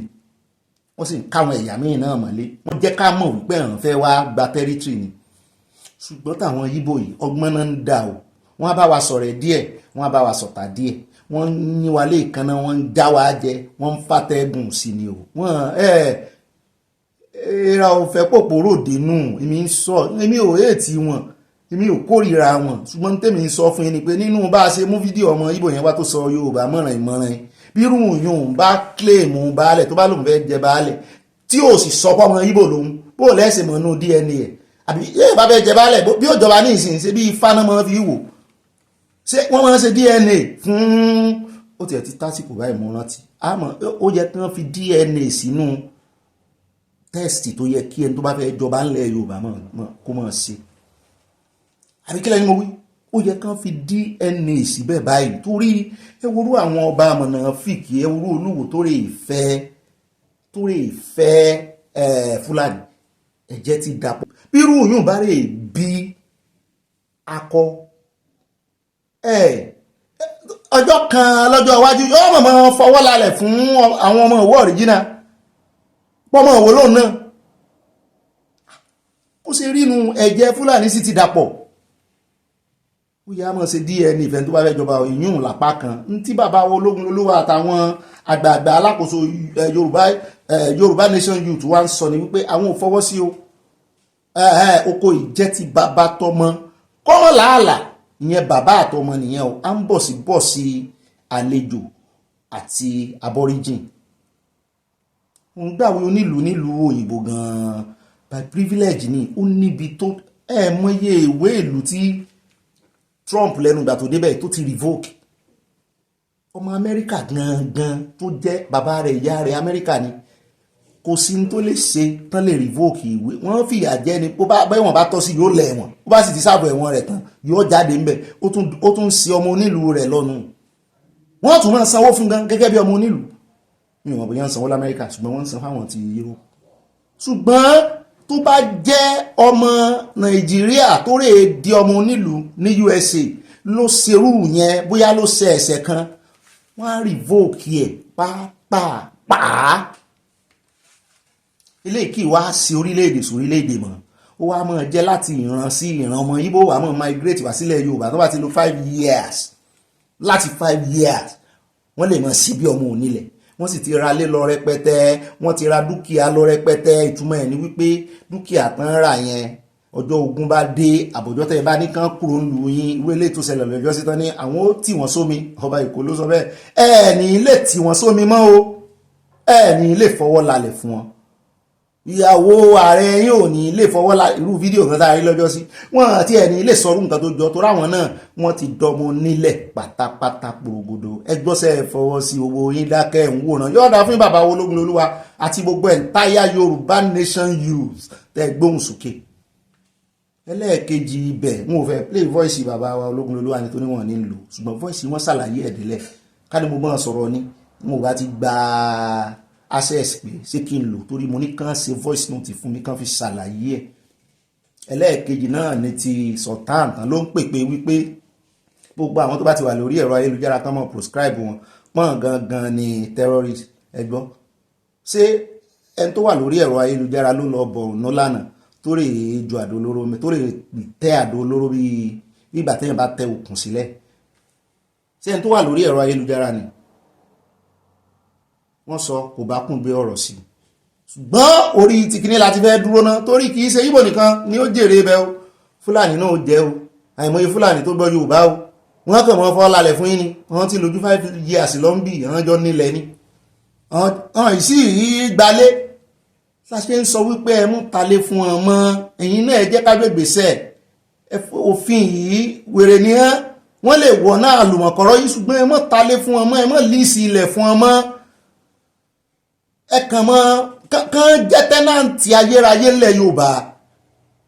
tí sáà gbòmìnira wa kán jẹ́ tẹ́nàntì ẹ jẹ́ àfẹnu sí òfin yìí o yóò lè o wọ́n bá fi lè páàsì ẹ o ẹ jẹ́ àpò ń bẹ̀ yóò dá fún bàbá ológun lolúwa o mo jíṣẹ́ ẹ̀yin o àtúmọ̀ tẹnumọ́ torí iṣu àtẹnumọ́ kì í jóná ní pápá ẹ jẹ́ àpò ń bẹ̀ ẹ jẹ́ wá sáré dé NNPC o wàhálà ti so NNPC o láti ìgbà tán ti ń pe ìpè pé kán probo Mele Kyari tí ààrẹ Tinubu ti yọ níṣẹ́ tán ti fi ẹlòmíì sí ọmọ Yorùbá ló wà ń bẹ̀ àwọn Haúsá tó ń pariwo pé sọmọ Yorùbá rẹ̀ kán gbé síbẹ̀ àwọn Niger Delta náà ní wọn àfàwọn èèyàn wọn sí báwọn làwọn lépo ṣùgbọ́n wọ́n ní àwọn aláṣẹ tuntun báyìí wọ́n ní wọ́n tún ti lé àwọn míì báyìí mo ló ti ẹ̀ dáa iléeṣẹ́ ìfọpo rọ̀bì orílẹ̀-èdè Nàìjíríà NNPCL ti yọ àwọn alákòóso iléeṣẹ́ ìfọpo ìyẹn tí wọ́n wà ní Warri Pọ́tà àti Kaduna Refinery mẹ́tẹ̀ẹ̀ta àwọn ọ̀gá abẹ NNPC jáwé gbélé pé ẹ̀rì mọ́ gbélé mo ti jáwé gbégbé ayé ẹ̀ máa gbàgbé mi sí rere ká mọ̀ là á tọ́ra ayé a máa rántí èèyàn sí nǹkan burúkú wọn ní rántí mi àtẹ̀yìn náà sí nǹkan burúkú mo ti jáwé òní tẹ́tẹ́ kí wọ́n má tẹ̀ mí mọ́lẹ̀ wọ́n ti tẹ àwọn eléyìí mọ́lẹ̀ báyìí. ìgbìmọ̀ aláṣẹ tuntun NNPC ti sọ fún gbogbo àwọn òṣìṣẹ́ àjọ náà tó kù ọdún kan fún pé láti rìtáyà wọ́n ní kán máa lọlé ó ti tó bá nà ìjẹ́ntẹ́ ẹ̀jẹ̀ ó ti tó gẹ́ẹ́ ẹ jẹ́ ká wá àwọn ọmọ ẹlẹ́jẹ̀ tútù test ẹ̀jẹ̀ wọ́n sì young kan wá gbàṣẹ́ kan bá wa lo idea àwọn kan lo AI kan fi bá wa páwà rẹ̀ kí ló dé gbowó lórí NNPC Refinery mẹ́tẹ̀ẹ̀ta ìkankan òṣìṣẹ́ ìṣẹ́jú yín ni Dangote ṣe bẹ̀rẹ̀ kí tí ẹ̀ kò tí ẹ̀ bẹ̀rẹ̀ nìkan ìṣẹ́jú yín ló ṣe ń dámọ̀ràn ó ń conceptualize idea yẹn pò ń fẹ́ nílé ìfọ̀pọ̀ ìṣẹ́jú yín ni ó bẹ̀rẹ̀ sí ní ṣe kòkàrí àlùwàlá rẹ̀ ìṣẹ́jú yín ni ó lé foundation rẹ̀ ìṣẹ́jú yín ni díẹ̀ ó gba láìsẹ́ǹsì ìṣẹ́jú yín ni ó mọ̀ ń fọpo lónìí ẹ̀yin ò rí epo fọ̀ bóyá kan sọ bẹ̀ di laundry kan máa fọṣọ wọ́n á sáré nǹkan fọ̀ tó kú máa fọṣọ ń bẹ̀ wọ́n sá ti lé àwọn bíi mélòó náà lẹ́nu wọn náà tó dà pé 3 bẹ́ẹ̀ ò bá gbàgbé lọ́jọ́ kejì oṣù kẹrin yìí ni ààrẹ Tinubu kọ́kọ́ lé olórí wọn yọ owó ẹ̀ kó láwo bí ẹni yọ jìgá ìyẹn Mele Kyari lẹ́yìn ìgbà náà làwọn ajàfẹ́tọ̀ọ́ kan l'Àbújá tán kóra wọn jọ sí ọ́fíìsì Anthony General pé kán probe Mele Kyari ṣùgbọ́n báyìí wọ́n ní wọ́n tún ti lé àwọn 3 olórí 3 àwọn directors tán di ilé ìfọpo yẹn Refinery mẹ́tẹ̀ẹ̀ta mú Pọ́tà Warri àti Kaduna a ní láti mọ iye epo tí NNPC ń fọ̀ wọ́n ní ààrẹ Tinubu fẹ́ kọ́ máa fọ epo bíi àgbá 3 million lójoojúmọ́ per day nígbà tó máa fi di ọdún 2030 ṣùgbọ́n wọ́n ní bá ṣe ń bá a lọ yìí wọ́n ní wọn àti ẹ̀ lè fọ àgbá kan tó bá ń wò wọ́n ràn wọ́n ní nídìí èyí wọ́n ní gbogbo owó tán tún ti wá gbà tán fẹ́ fi tún ṣe ìkan adárúkọ 2 trillion kan tí calculator ò lè gbé lánàá wọ́n ní 897 kan náà million dollars ìyẹn náà fẹ́ wọ $1 trillion bàbá tún gbé calculator lẹ́yìn bóyá AI láàbẹ̀ lọ́wọ́ ẹ̀ kò bá wa sí torí bá bá gbé calculator lé kò ní ìdáhùn o lọ́rọ̀ kan wọ́n sà ní oúnjẹ bẹ́ẹ̀ ni pé wọ́n ti ń gbọn EFCC yẹ̀bẹ́yẹ́bẹ́ báyìí ṣùgbọ́n ọ̀rọ̀ ọdún lẹ́nu mi ẹ jẹ́ á lọ sí ilé agbódùn ilé agbára ká gbọ́rọ̀ lẹ́nu àwọn agbọ̀rọ̀dùn yìí wọ́n ṣàlàyé rẹ̀ wọ́n sọ̀fin tó wọ́n túṣu désàlẹ̀ kòkò wọ́n sì ṣàáyàn rẹ̀ ẹ bá ń tẹ̀sí ilé agbára ẹ jẹ́ á gbọ́rọ̀ lẹ́nu wọn. I'm not surprised. Really? I'm not surprised. I mean, Why is that? For months I have said that Warri, Port Harcourt, and Kaduna are never going to come back to operation. And what Nigerians were seeing on TV as commissioning was just a charade. Wow. Okay? On the 12th of August 2021, the former president approved, the Federal Council approved memos for monies to be raised for the 3 refineries. For Port Harcourt, they approved $1.48 billion. For Warri, they approved $897 million. For Kaduna, they approved $586 million. Those total of $2.96 billion for turnaround maintenance. Money that can build a brand new 60,000 barrels refinery. Okay, the last of these 3 refineries was completed in 1989 by Shell. British Petroleum also started a chunk of it. So most of these refineries were actually built as very sizable modular refineries to produce LPFO and AGO to power the operations of the operators upstream. So they were not built to actually refine. So quite a number of them, Port Harcourt and Warri does not have a catalytic reforming unit, right, that can convert naphtha. Naphtha is the base compound. The first stage of refining from crude oil is naphtha. Right. So the naphtha is what you now use a reforming unit to process into higher distillates like premium motor spirit. Warri and Port Harcourt, right? Warri is 125,000 barrels. Port Harcourt, if I'm not mistaken, is about 110,000 barrels. Yeah. They don't have a catalytic reforming unit. So referring to them as refineries is an anomaly. It's an anomaly because they were never in operation. What you had was they were badging C5 resins, and then they were blending it with naphtha condensates to produce petrol that has a very high level of sulfur and a very low level of octane, and doesn't meet up with any standard set up by the regulator contained in the Petroleum Industry Act in sections 317(11) of the PIA. Okay? For Warri, where is the trunk line from Escravos that is supposed to take crude oil to the refinery? One question. Number 2 question, at the stack 61, area 61, where you have the flex stack, why are you not able, because when you refine, if you claim you're refining petrol, it is compulsory that you recover petroleum gases. There's no refinery anywhere in the world, and there are about over 800 refineries in the world, commercial and modular size refineries, right? There's no refinery anywhere in the world where you claim to refine petrol and you don't recover petroleum gases. Petroleum gases are recovered at about 25 degrees centigrade. They are a compulsory derivative of refining petrol. And the question I've always asked NNPC, why are you not able to recover LPG? And Nigerian crude, being a light grade crude density is higher than the heavy crudes, over 31.1 degrees centigrade, actually has more propane than butane. You notice that in the Niger Delta and in the southeast, petrol prices are typically higher than in the southwest. Like forever, yes. And the basic reason is because the retail storage distribution companies that BPE designed about 12 to 13 years ago, and the evacuation pipes, Bureau of Public Enterprise, yes, and the evacuation pipes to take petrol out of refineries, right, are not functional. So one of the proof, for example, that refinery is not working and NNPC has relied on importing products and has misled Nigerians to believe that those refineries were operational, is that most of the petroleum product actually comes from either imports in Lagos or Dangote in Lagos. That's why you have difficulty aggregating the price, and you see Dangote applying a bridging allowance of nearly 65 naira per litre on every part of petrol that goes around Nigeria for the companies he has partnership with. Okay? Yeah. So, look, you have a situation where $2.96 billion was approved by FEC, $1 billion was scheduled in Project Bison, December 2021. It was borrowed, syndicated from Afro-Exim Bank. Another $450 million was borrowed through a crude oil swap, a wholesale agreement, where a company that has a license to lift crude oil advanced the NNPC cash in exchange for giving it crude oil over a period of time as repayment with interest, right, to do rehabilitation and maintenance. But what do you have to show for it? Nothing. So if you claim that your refineries are operational, the operational capacity they claim to be working is supposed to be delivering anywhere between 6 and 9 million liters of PMS and a it's day. not doing so. Why are you not doing it? Let me ask you, what makes this? If you check the balance sheet of NNPC, the refineries are a loss-making business. I think, was it 2003 or 2004? I think OBJ brought technical experts to do evaluation. They did an evaluation and came that these assets are dead. They're not going consensus. You have to sell it off. Okay. OBJ asked companies to bid for it. Dangote bidded. You know the story of Blue Star Consortium. And it was reversed. CNPC bidded. CNPC was going to build an export pipeline to truck tray pipe crude oil from the Niger Republic to Kaduna, because the 674 kilometer pipeline from Escravos to Kaduna was not viable.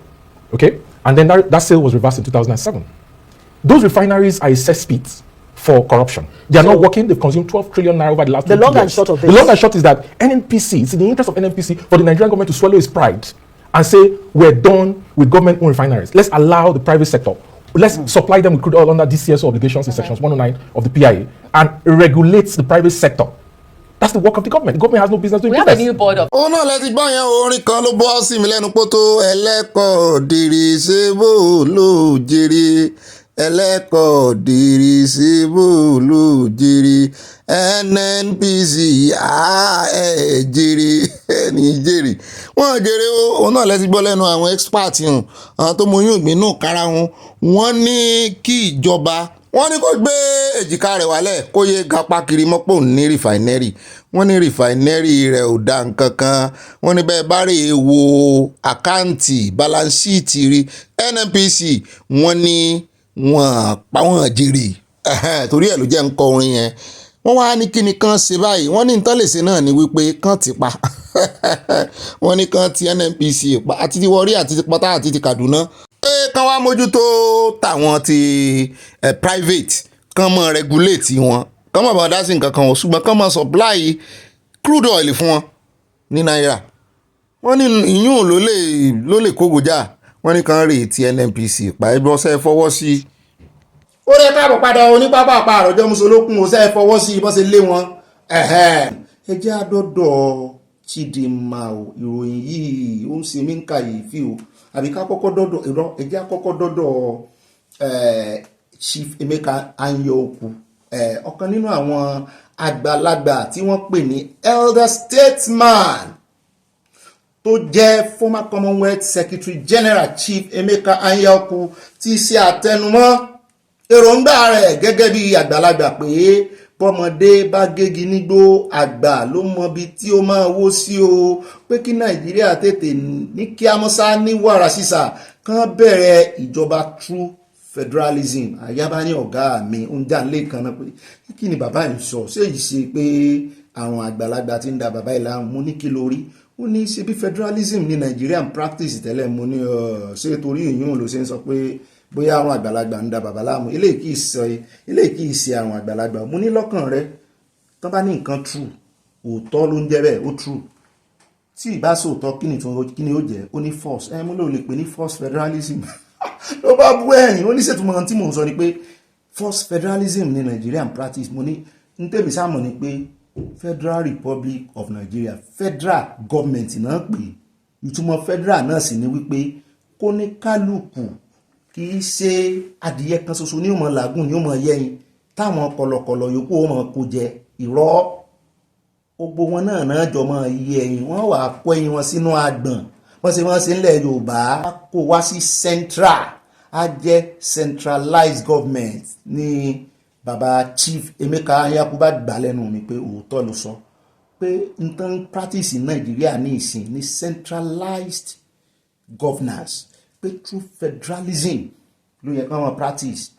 pé kàkà tí wọ́n fi máa wá sí federal wá máa gbà wọ́n ní kó nǹkan kan wá wọ́n mú ìsàkọ́lẹ̀ wá wọ́n wá sàn sàkọ́lẹ̀ fọba ṣùgbọ́n wọ́n wá sọ́dọ̀ ọba wọ́n tún fẹ́ wá gbà centralized náà pé ó ní eléyìí tí wọ́n sọ̀hún tó yẹ kó jẹ́ true federalism ni wípé ẹ wá sí center lóòótọ́ láàrin gbùngbùn níbi tẹ́ ẹ pè ní olórí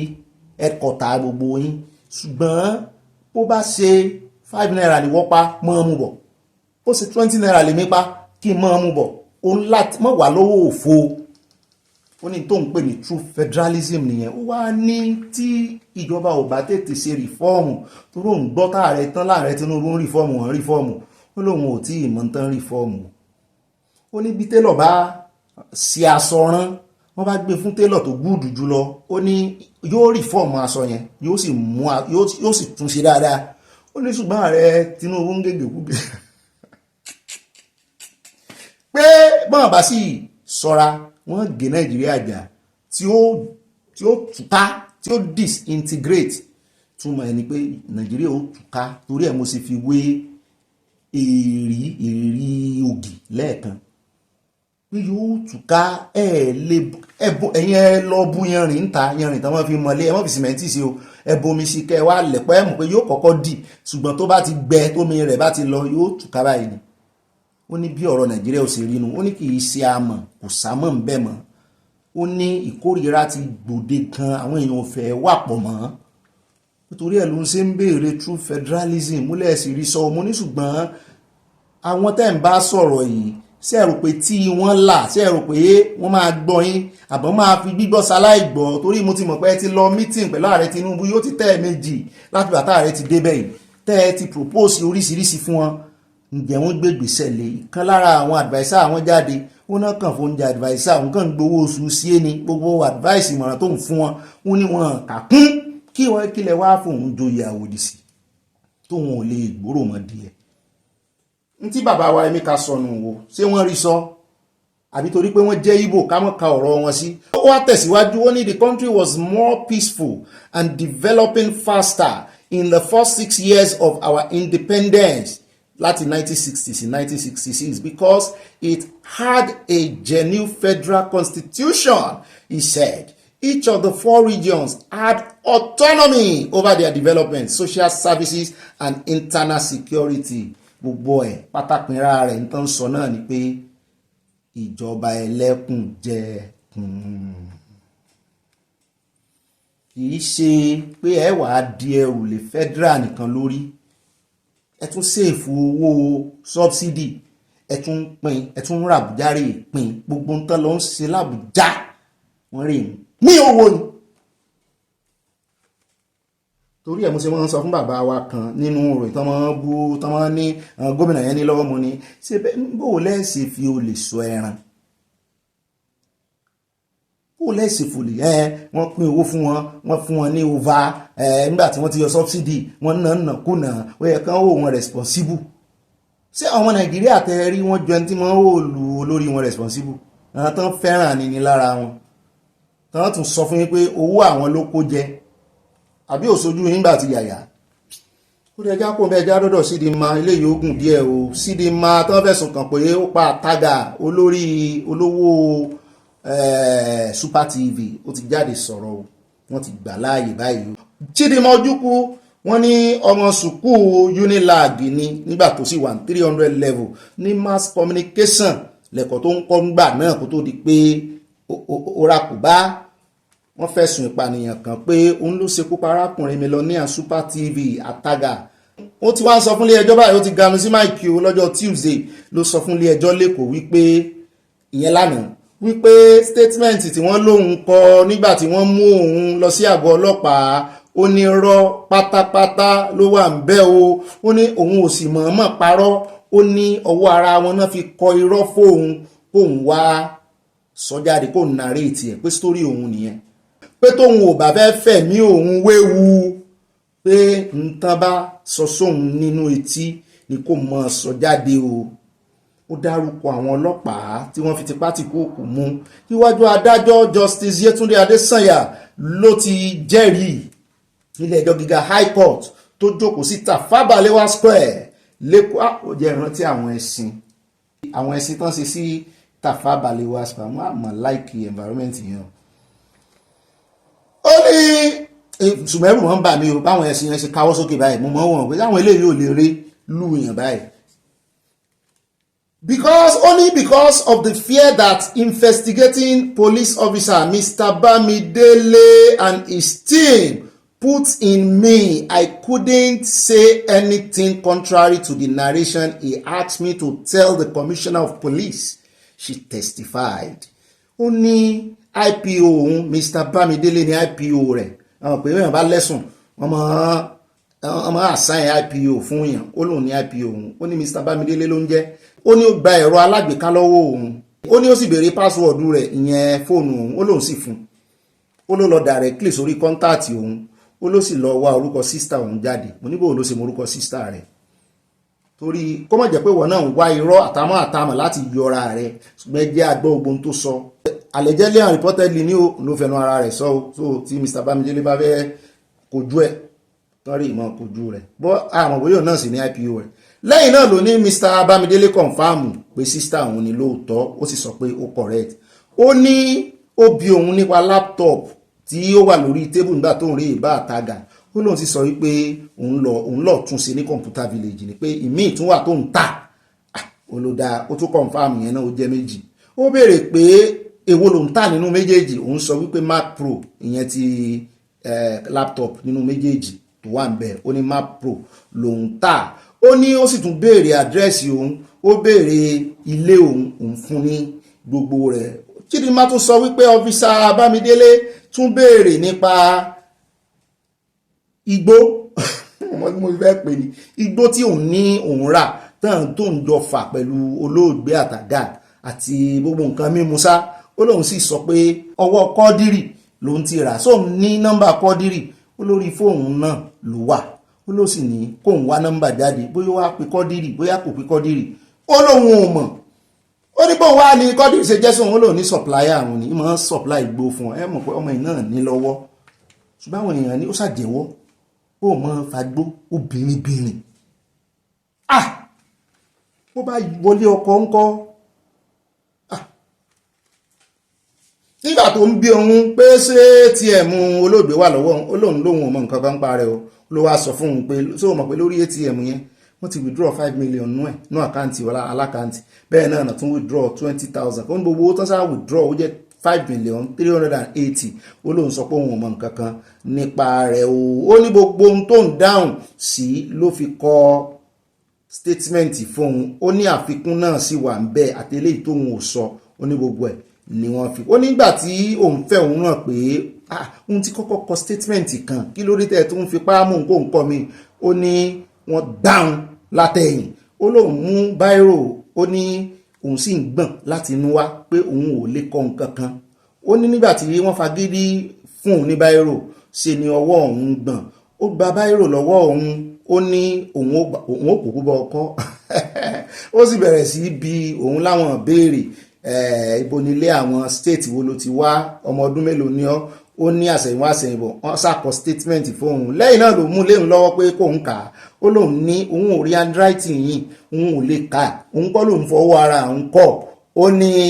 ó sàní kóun rànjú mọ́ àbí kóun bọ́ ọ̀ka ni ó ní àsẹ̀yìnwá àsẹ̀yìnbọ̀ ó ló kà sí òun létí ó ní wá ní kóun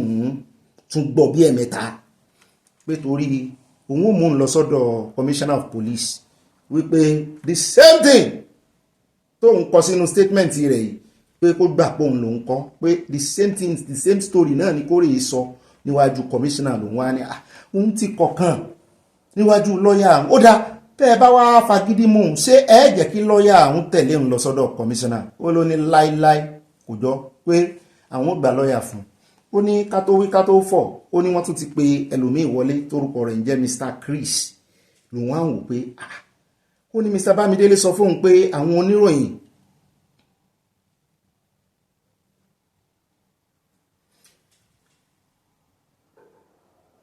ó ní Mr. Chris yìí ló wá ń kìlọ̀ fóun pé kóun má sórí kunkun pé gbogbo tó bá sọ fóun ni kóun ṣe o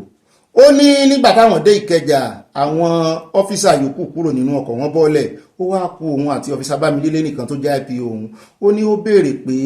ṣé òun sì rántí ìtàn tóun kọ sínú statement àbí òun fẹ́ kan tún kà fóun kóun lè rántí kó tó rí báwọn mú un lọ síwájú CP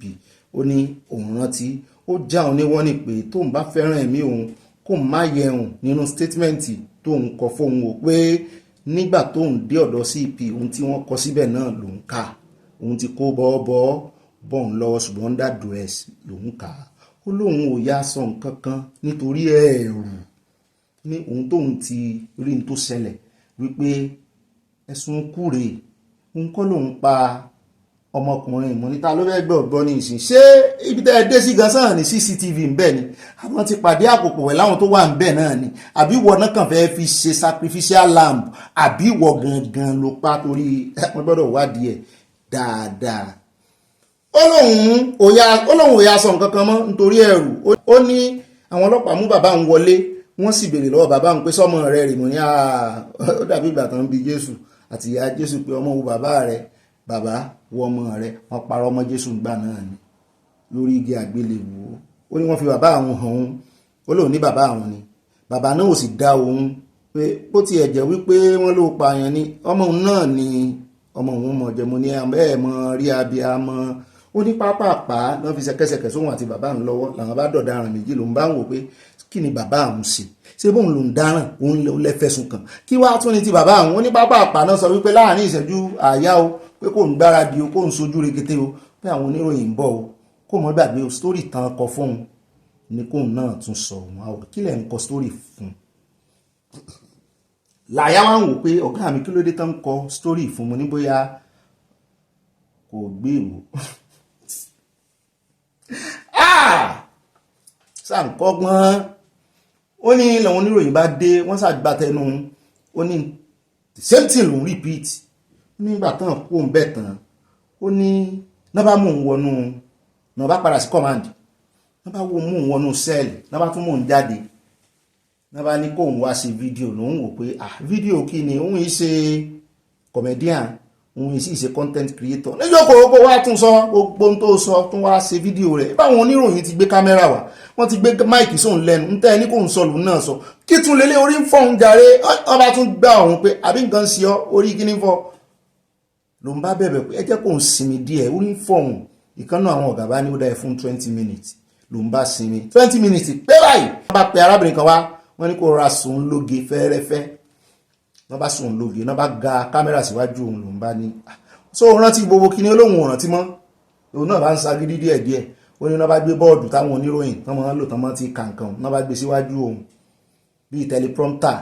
ó ní gbogbo statement tàbí nǹkan ló ń bá òun wò ń bẹ̀rẹ̀ ẹ̀ ó ní nígbà tó ń ṣe dé dájì náà bá ní court òun kọ́kọ́ rò pé ṣé film village náà wà ní court ta ní director bí ṣe bọ́lọ́pàá ní gbólẹ̀ bẹ̀rẹ̀ sí direct movie òun sojú bí ẹni wípé ó rẹ̀ ẹ́ òun sojú bí ẹni pé wọ́n fagídí mú ẹ̀ wọ́n náà sàn produce òun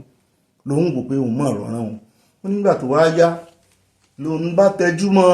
lòun kà náà bá tún lòun serious jù wípé wọ́n ti mọ̀ pé òun ka nǹkan kan ni àṣẹ̀yìnwá àṣẹ̀yìnbọn wọn sáàṣe bíi 10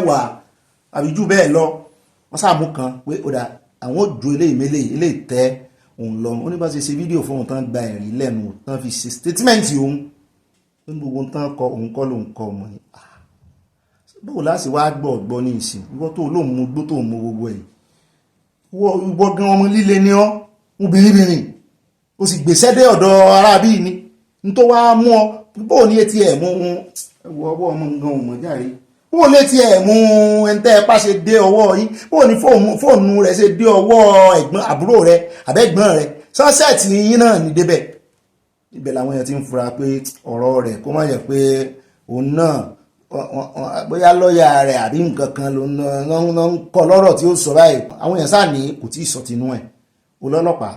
wọ́n kọ statement fún ilé tó ń sọ náà ó jọ bẹ́ẹ̀ ni pé wọ́n kọ́ ọ ni àwọn ò lè sọ ẹni tó kọ́ ọ ṣùgbọ́n òun sọ̀rọ̀ bẹ́ẹ̀ ni pé wọ́n kọ́ ọ ni ó sàn sọ wájú ilé ẹjọ́ àwa mọ̀ bóyá ilé ẹjọ́ ò wà ní kó tún mi kọ́ báyìí torí wọn ìfẹ́ kí èèyàn kọ statement under duress tí nǹkan bá ṣẹlẹ̀ tó ń gbọ̀n tó ń ṣe wọn ní ìfẹ́ torí pò náà lọ́lọ́pàá ó sì èmi náà ti máa ń gbà wọn story ẹgbẹ́ èèyàn ọlọ́pàá ṣe é máa fagídí mú èèyàn kọ story ní tí ò ṣẹlẹ̀ ẹ́ ní òní kò kọ́ ọbẹ̀ ní intelligence lẹ́ẹ̀fì mòótọ́ lọ́rọ̀ kan ó sá ti sọ fún adájọ́ pé òun ò mọ̀ ń parẹ́ o wọ́n fagídí mò ń ní o àwa mọ̀ wò bóyá adájọ́ ó wà nìkan gbà tó lóní wọ́n gba lọ́ọ̀yà fóun ni ó ní kìí ṣe lọ́ọ̀yà àwọn ó ní lọ́ọ̀yà ìjọba náà gbà fún un ní anybody ló lẹ́tọ̀ọ́ àti gba lọ́ọ̀yà ó dìgbà tí ilé ẹjọ́ bá convict ẹ̀ wípé ó jẹ̀bi ẹ̀sùn àmọ́ fún yín lọ́pdéètì bá ṣe ń lọ ẹjá kó ń bẹ́ ọ ẹjá wá sáré dé ọ̀dọ̀ Okowa níbi tó náà ti ganu sí máìkì tó sọ wípé kí ló dé tẹ̀ ń bóun defect sínú ẹgbẹ́ APC wípé ṣẹ̀bọ́ gáwọn Àtíkù náà kò sínú ẹgbẹ́ PDP náà mú ní ètè sọnù arímúhe ibo lòun á defect wọ́n ní sẹ́mi ò gbọ́ wípé ó ń ṣe kùrùkẹrẹ tẹ̀lé Rufai ni pé wọ́n fẹ́ dá ẹgbẹ́ opposition lẹ̀ mo ní mo rò pé wọ́n fẹ́ fi agbára kún PDP ni pé orúkọ PDP náà lò wọ́n ní dey play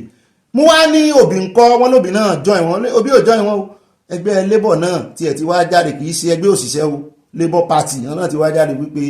àwọn ò ní ìdí collaboration èèyàn kankan pé òbí ti tó kó tiẹ̀ mọ́ ní ẹgbẹ́ òṣèlú gan wọ́n ní yóò fi ojú ààrẹ Tinubu ráre ní 2027 ẹ̀kan ẹja kan gbọ́ díẹ̀ lẹ́nu Okowa ká fi wọ́n pa wẹ̀ẹ́dẹ̀ láwọn olóṣèlú tán ní conscience wọn lẹ́rìí ọkàn. And I did communicate that we're going to have the stakeholders meetings in this week, that is in the last week, and that it was going to be a leadership meeting and the outcome of that meeting was going to determine our next path because we're no longer comfortable with the PDP. And I also know that he was already heading out of the PDP from the communications that he has passed on to me and that we have also, Nigerians also know already. And when we went into the meeting, as I did say, we're looking into could it be the APC, could it be the coalition? And as I say, it was a near all decision that we should move into the APC. Oh, so to that extent, the communication, we had communications ahead of time concerning that. But about the North-South, The politics today may not be about the north-south, because I believe that both from the north and the south, people are competing, and in all political parties, you're likely going to have people from the north and the south. But beyond all this, for the stability of this nation, I also do believe that, yes, President Bola Ahmed Tinubu was elected president in 2023, and for the stability of Nigeria, it is best for us to have him complete his 8-year tenure. Okay. Then the presidency can move back to the north. I believe that that is the right thing. Why not cut? Ó dáa nígbà ìròyìn tí ó mọ̀ tẹ̀lé ẹja sáré dé ìpínlẹ̀ Rivers o. Níbi tá a ti gbọ́ pé ẹgbẹ́ NBA Nigerian Bar Association ẹgbẹ́ àwọn agbẹjọ́rò tó fi mọ́ àwọn adájọ́ àwọn judiciary wọ́n jùdí síra wọn níbi tí wọ́n ti ń kìlọ̀ fún sole administrator tí ààrẹ Tinubu yàn síbẹ̀ wọ́n sì ń kánjú abẹ́ǹkó fún wípé kó sọ́ra rẹ̀ o tó bá jẹ́ tòfin àwọn làwọn mọ òfin o torí ẹ̀ náà ṣe ń pe àwọn ní amòfin pé tó bá gba ẹnìkankan láàyè láti tì ní tìkùtì kó kọlu àwọn wọ́n ní yóò bá wọn bẹ̀ o yóò sì jẹyàn rẹ̀ níṣu pé yóò mọ ẹ̀wà lóúnjẹ àjẹsùn ẹjẹ́ àgbọ́lẹ̀nu wọn. Query for serious misconduct issued to one of us, Mrs. Cordelia Ueke, the learned chairman of Port Harcourt branch, by the sole administrator of Rivers State through the Rivers State Ministry of Justice. The Solicitor and Permanent Secretary's query of 25th April 2025, on behalf of the sole administrator, stated that our brother chairman co-authored a communique accusing the administration of severe and brazen acts of lawlessness and impunity, and unconstitutional dismantling of democratic institutions,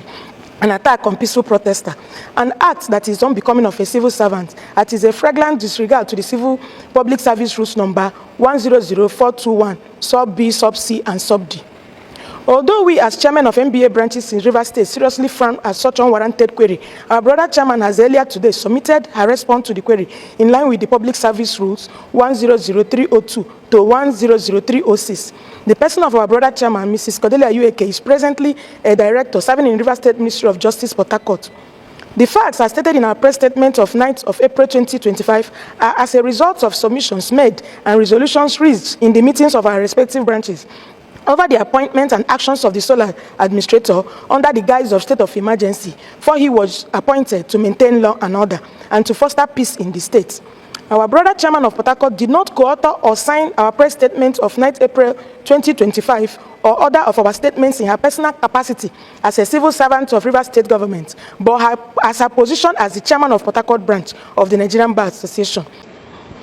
The query to our brother chairman is nothing but a ploy by which the sole administrator seeks to intimidate her into discontinuing her functions and duties as chairman of NBA Port Harcourt branch, and an attempt to intimidate lawyers in Rivers State, and by extension other good people of Rivers State, from standing up and speaking against executive rascality and impunity. The main objective of Nigerian Bar Association is the promotion of the rule of law. Thus, as a watchdog of the society, it is our duty to speak truth to authority on behalf of lawyers and the general public, and cannot be intimidated to shy away from this sacred responsibility. Ó náà lẹ ti gbọ́ lẹ́nu wọn yìí o wọ́n ní sole administrator ló fún ìkànnù wọn ní query tó jẹ́ chairman NBA ní Rivers pé kí ló dé tó ń dá sọ̀rọ̀ ọ̀hún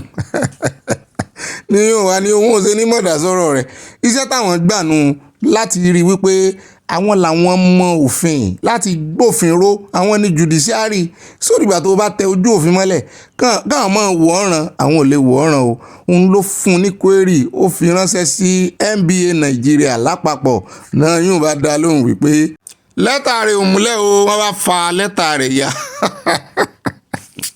wọ́n fa lẹ́tà rẹ̀ ya níta gbangba wípé kò lè mú àwọn kò lè pa àwọn lẹ́nu mọ́ o ò lè panu mi dé orin Fẹlá náà kọ fún ó pa mí lẹ́rìn ẹ mọ́ bínú ìdédé lùdé o parara ẹ̀yin náà ti ń kọrin lọ ṣe ráwọn Nàìjíríà àwọn fi wọ́n pa àwọn ẹ̀dẹ́ láwọn olóṣèlú yìí. Ó dá o ilé tá a fi káre wo ìròyìn ńlẹ̀ lónìí ẹjẹ́ adé Kwara níbi tá a ti gbọ́ wọn ní ìjọba ìpínlẹ̀ Kwara lọ́jọ́ Tuesday lánàá wọ́n ní wọ́n cry out wọ́n pariwo síta wípé àwọn ò ní dókítà tó kájú òṣùwọ̀n mọ́ kí ló ṣe wọ́n ṣe sanwó oṣù fún wọn ní wọ́n ní wọ́n ìgbà tán ṣe rèsì owó oṣù sókè gan náà kan ṣe ń yọjú wípé wọ́n ti jápa tán gbogbo wọn náà sì tún fẹ́ jápa náà tó kù gan mo ní kí lẹ wá ń wò, wọ́n ní japa syndrome náà ni o, wọ́n ló kó bájú ó kó bá mú o. Wọ́n nígbà tó ń sọ̀rọ̀ níbi first quarter interministerial press briefing, gbogbo wọn náà ń ṣe press brief ní ìsìn ti Ministry of Communication nílọrin tí wọ́n ṣàgbékalẹ̀ rẹ̀. Wọ́n níbẹ̀ ni Kwara State Hospital Management Board Dr. Abdulrahim Abdulmalik tó jẹ́ executive secretary wọ́n ti gbóhùn sókè tó ní ó sọ wípé àwọn ò rí doctor láti fún níṣẹ́ jẹ́ nkàlẹ́bù. He said that the board could not find doctors to recruit to work under the state government. Iṣẹ́ wà nílẹ̀ ṣùgbọ́n wọ́n rí dókítà tí ó sì a sì kìlọ̀ tó. Ó ní despite approval given by Governor Abdulrahman Abdulrazak to recruit new doctors, gómìnà wọn ti pa láṣẹ pé kán rè gba àwọn dókítà tuntun ṣiṣẹ́. Wọ́n náà ti fi vacancy síta. Wọ́n rí èèyàn sẹ́ẹ̀nì rè mọ̀ gba àwọn ìyá agbẹ̀bí báyìí auxiliary nurse tí ń bá yín àgbógbá ẹ̀rẹ̀ mọ́ kó gba àwọn alágbo tẹ́ ẹ bá alágbo lórí wọn kẹ́ ẹ wọṣọ sí wọn lọ́rùn wọ́n ti di dókítà àpàpàǹdodo àwọn alágbo yín dé o. pọ̀ kẹ́míkà pọ̀ fún yín kán mọ́ gún abẹ́rẹ́ lódìlódì àkìlọ̀ fún yín. Ó wá ń sọ ó ń tẹnu àbùkù bá situation japa syndrome pé àwọn òré èèyàn bù japa ni japa ló fà á. The executive secretary said we have approval of his excellency to recruit doctors but we can a sọ pé yóò dé kòríta ṣe bẹ́ẹ̀ ń rí èèyàn ṣèjọba lé lórí lẹ́sẹ̀ ń sòsì bí ẹran aṣẹ́wó yóò dé ìkòríta yìí tó rà á ti kìlọ̀ fún yín títí èèyàn mi kan náà wà láàrin wọn kọmíṣánná ni gbọ́n kó sáré ìsáàfù pínlẹ̀ rẹ̀ kò sí tó kàn ó ń sáàfù pínlẹ̀ rẹ̀ ni ṣé ẹ̀bí rẹ̀ wá ni ẹ̀bí àwọn gómìnà ni a ti kìlọ̀ fún wọn títí yóò dé kòríta yẹn. Ṣé bí àwọn ológun náà dé ilẹ̀ Ìgbò ní last 2 weeks wọ́n náà wọ́n àwọn tí ó wà wá wọṣẹ́ ogun tán kó aṣọ ogun sí lọ́rùn àwọn náà fẹ́ recruit wọn rí èèyàn. Àwọn ilé ń wá dókítà wọn ṣe kí ni wọn rí dókítà. Ẹ bá àwọn ọmọ tẹ́ bá rán léèwé ni, ẹ bá àwọn ọmọ tẹ́ bá ṣe ẹ̀tọ́ fún ni. Eléyìí ni ó wà mú mi sáré dé ọ̀dọ̀ arákùnrin kan tó pera rẹ̀ ní NAS, former NAS, ṣé president ni àbí kan náà àwọn executive lórí ọ̀rọ̀ sùkúù. Wọn gbogbo àwọn ọmọ yín ọmọ olówó ọmọ olórí tẹ́ rán sùkúù ńlú òyìnbó abọ́ rẹ̀ dà ṣe kó wọn ṣiṣẹ́ kò sí èyí tó ṣe dókítà nù wọn ni. Bẹ́ẹ̀ ni ìlú òyìnbó wọn ti ń lọ skúù. Ẹ pé àwọn politician ẹgbẹ́ yín pé ẹ̀ ń wá ọmọ tó kò sọ ọmọ tó fẹ́ lọ ṣe kìíní ń bẹ̀ post gbogbo wọn ń wá àti kówó jẹ kò sí èyí tó fẹ́ ṣiṣẹ́ mọ́. Arákùnrin yẹn bá tẹ̀sí ilẹ̀ agbára ó gbóhùn sókè ó sì ń sọ̀rọ̀ tafatafa ń sọ̀rọ̀ lòdì sí ọmọ ààrẹ Seyi Tinubu. Mo ní kó mọ̀mọ̀ jẹ́ kán wá gbé òun gbogbo ẹ̀ ń bá sọ̀rọ̀ lòdì sí wọn ní ìsìn náà wọ́n tójú náà máa ranjú mọ́. Ó ló ń tojú bọ tí ò kàn ó ń tojú bọ ẹgbẹ́ NNPC ìyẹn Nigerian Association of Students àwọn ẹgbẹ́ náà sì rèé wọ́n ti wà partisan wọ́n ti tojú bọ ó ti ń jọ pé akúkú lè sọ pé àwọn náà ti defect sẹ́gbẹ́ òṣèlú àwọn ọmọ ẹgbẹ́ òṣèlú tán defect sí. Ó ní kí ló kan ọmọ ààrẹ Tinubu nínú ẹgbẹ́ àwọn pé kò tiẹ̀ wà eligible láti sọ̀rọ̀. Mo ní tẹ́lẹ̀ nǹkan nígbà tí wọ́n ń ṣèwọ́de lọ́jọ́ sí ṣebí kan náà àwọn olórí wọn náà ló jáde tó ní àwọn student Nàìjíríà wọn lọ́wọ́ sí wọ́de o ebi sì ń pa àwọn student Nàìjíríà o wọ́n ti politicize àwọn kan. Mo ti gbọ́ pé lórí méjì náà ní wọ́n láwọn kan wọ́n wà àwọn politician wà ní nkíà kan àwọn student gangan wà ní nkíà ẹ̀yọ kan. Ó wá ń sọ ó ní kí ni ọmọ ààrẹ ń tojú bọlé mọ bí ọbẹ̀ gbẹ́dùn sí tojú bọlé ẹran núrù pé àwọn náà ń da ẹgbẹ́ àwọn rú pé tán bá sì wò dáadáa kò sí èyí nínú àwọn ọmọ olórí pàápàá jùlọ ọmọ ààrẹ Seyi tó wà eligible láti dá sí ẹgbẹ́ àwọn torí alákọ̀ọ́kọ́ kó tó lè sọ̀rọ̀ sí kó tó lè dọmọ ẹgbẹ́ gan ń láti lọ school Nàìjíríà wọn ṣéṣe yóò wá lọ primary school Nàìjíríà wọn ní kí gbẹ́rùn mi sàn jáde gbogbo ọ̀rọ̀ ni mo máa fi pa wẹ̀dẹ́ pé institution làwọn ń sọ higher institution ó gbọ́dọ̀ lọ Nàìjíríà wọn ní kò séyìí tó ka higher institution gbogbo wọn ẹ lọ wá rẹ́kọ̀dù wọn wá kò sí èyí tó ká higher institution Nàìjíríà wọ́n ní tìlú òyìnbó gan àwọn òṣùwọ̀ ọ̀pọ̀lọpọ̀ wọn náà wọ́n ní àwọn ka tìlú òyìnbó wọ́n náwó owó òlù owó mẹ̀kúnnù náà fi tọ́ àwọn ọmọ wọn. wọ́n á ní tán bá tiẹ̀ wá máa sọ̀rọ̀ pé eléyìí tó bá kàwé ní Nàìjíríà ló lẹ́nu ọ̀rọ̀ pé ọmọ rẹ̀ ò lẹ́nu ọ̀rọ̀ mo ní ń bọ̀ ń bẹ́ẹ̀ tàbá Awólọ́wọ̀ ti sọ pé ọmọ mẹ̀kúnnù ó gbèjà ara rẹ̀ gbé òbáyá àti ń dé ìkóríta yẹn lọ ẹ bá ń tẹ̀sí lẹ́rẹ́ ẹjá gbọ́ rẹ̀ nù ẹ bá dé ká wọn ṣe goodbye fún ètò tòní. These people have programmed the organization in the sense that if you do not have government backing, I am afraid, you might not be able to become anything in the organization, except few that still have the genuine interest of the student at heart. And that is the reason why the interest is becoming so high. Everybody is now tagging themselves to one political party or the other. The organization is already losing the purpose of its creation. And if care is not taken with the involvement of the president's son for the past 1 year, he has done everything to make sure that the organization is porous. What he stands to gain, I don't know. What he wants to achieve, I don't know. But the question I want the general public to ask him is, what is his interest in NANS? He wasn't a stakeholder. He didn't school in Nigeria, because the only thing that can qualify you to be a stakeholder in the organization is if you have served in the organization. And the only thing that can qualify you to be a member of the organization is if you are a student schooling in Nigeria. You are a member. That means you have rights to contest in the organization. But if you did not fall in this category, there's no how you can tell yourself a stakeholder of the organization. And you now hide under the power that you have to be terrorizing some set of people in the country that is everybody's security is meant. Everybody's meant to be secured by the president of Nigeria, the country. So I'm afraid, like you said, the organization is almost losing it. Ó náà lẹ ti gbọ́ yẹn o, so make sense ó dà ní ìlú báyìí lọ lónìí bó bá dénú yẹn bá pín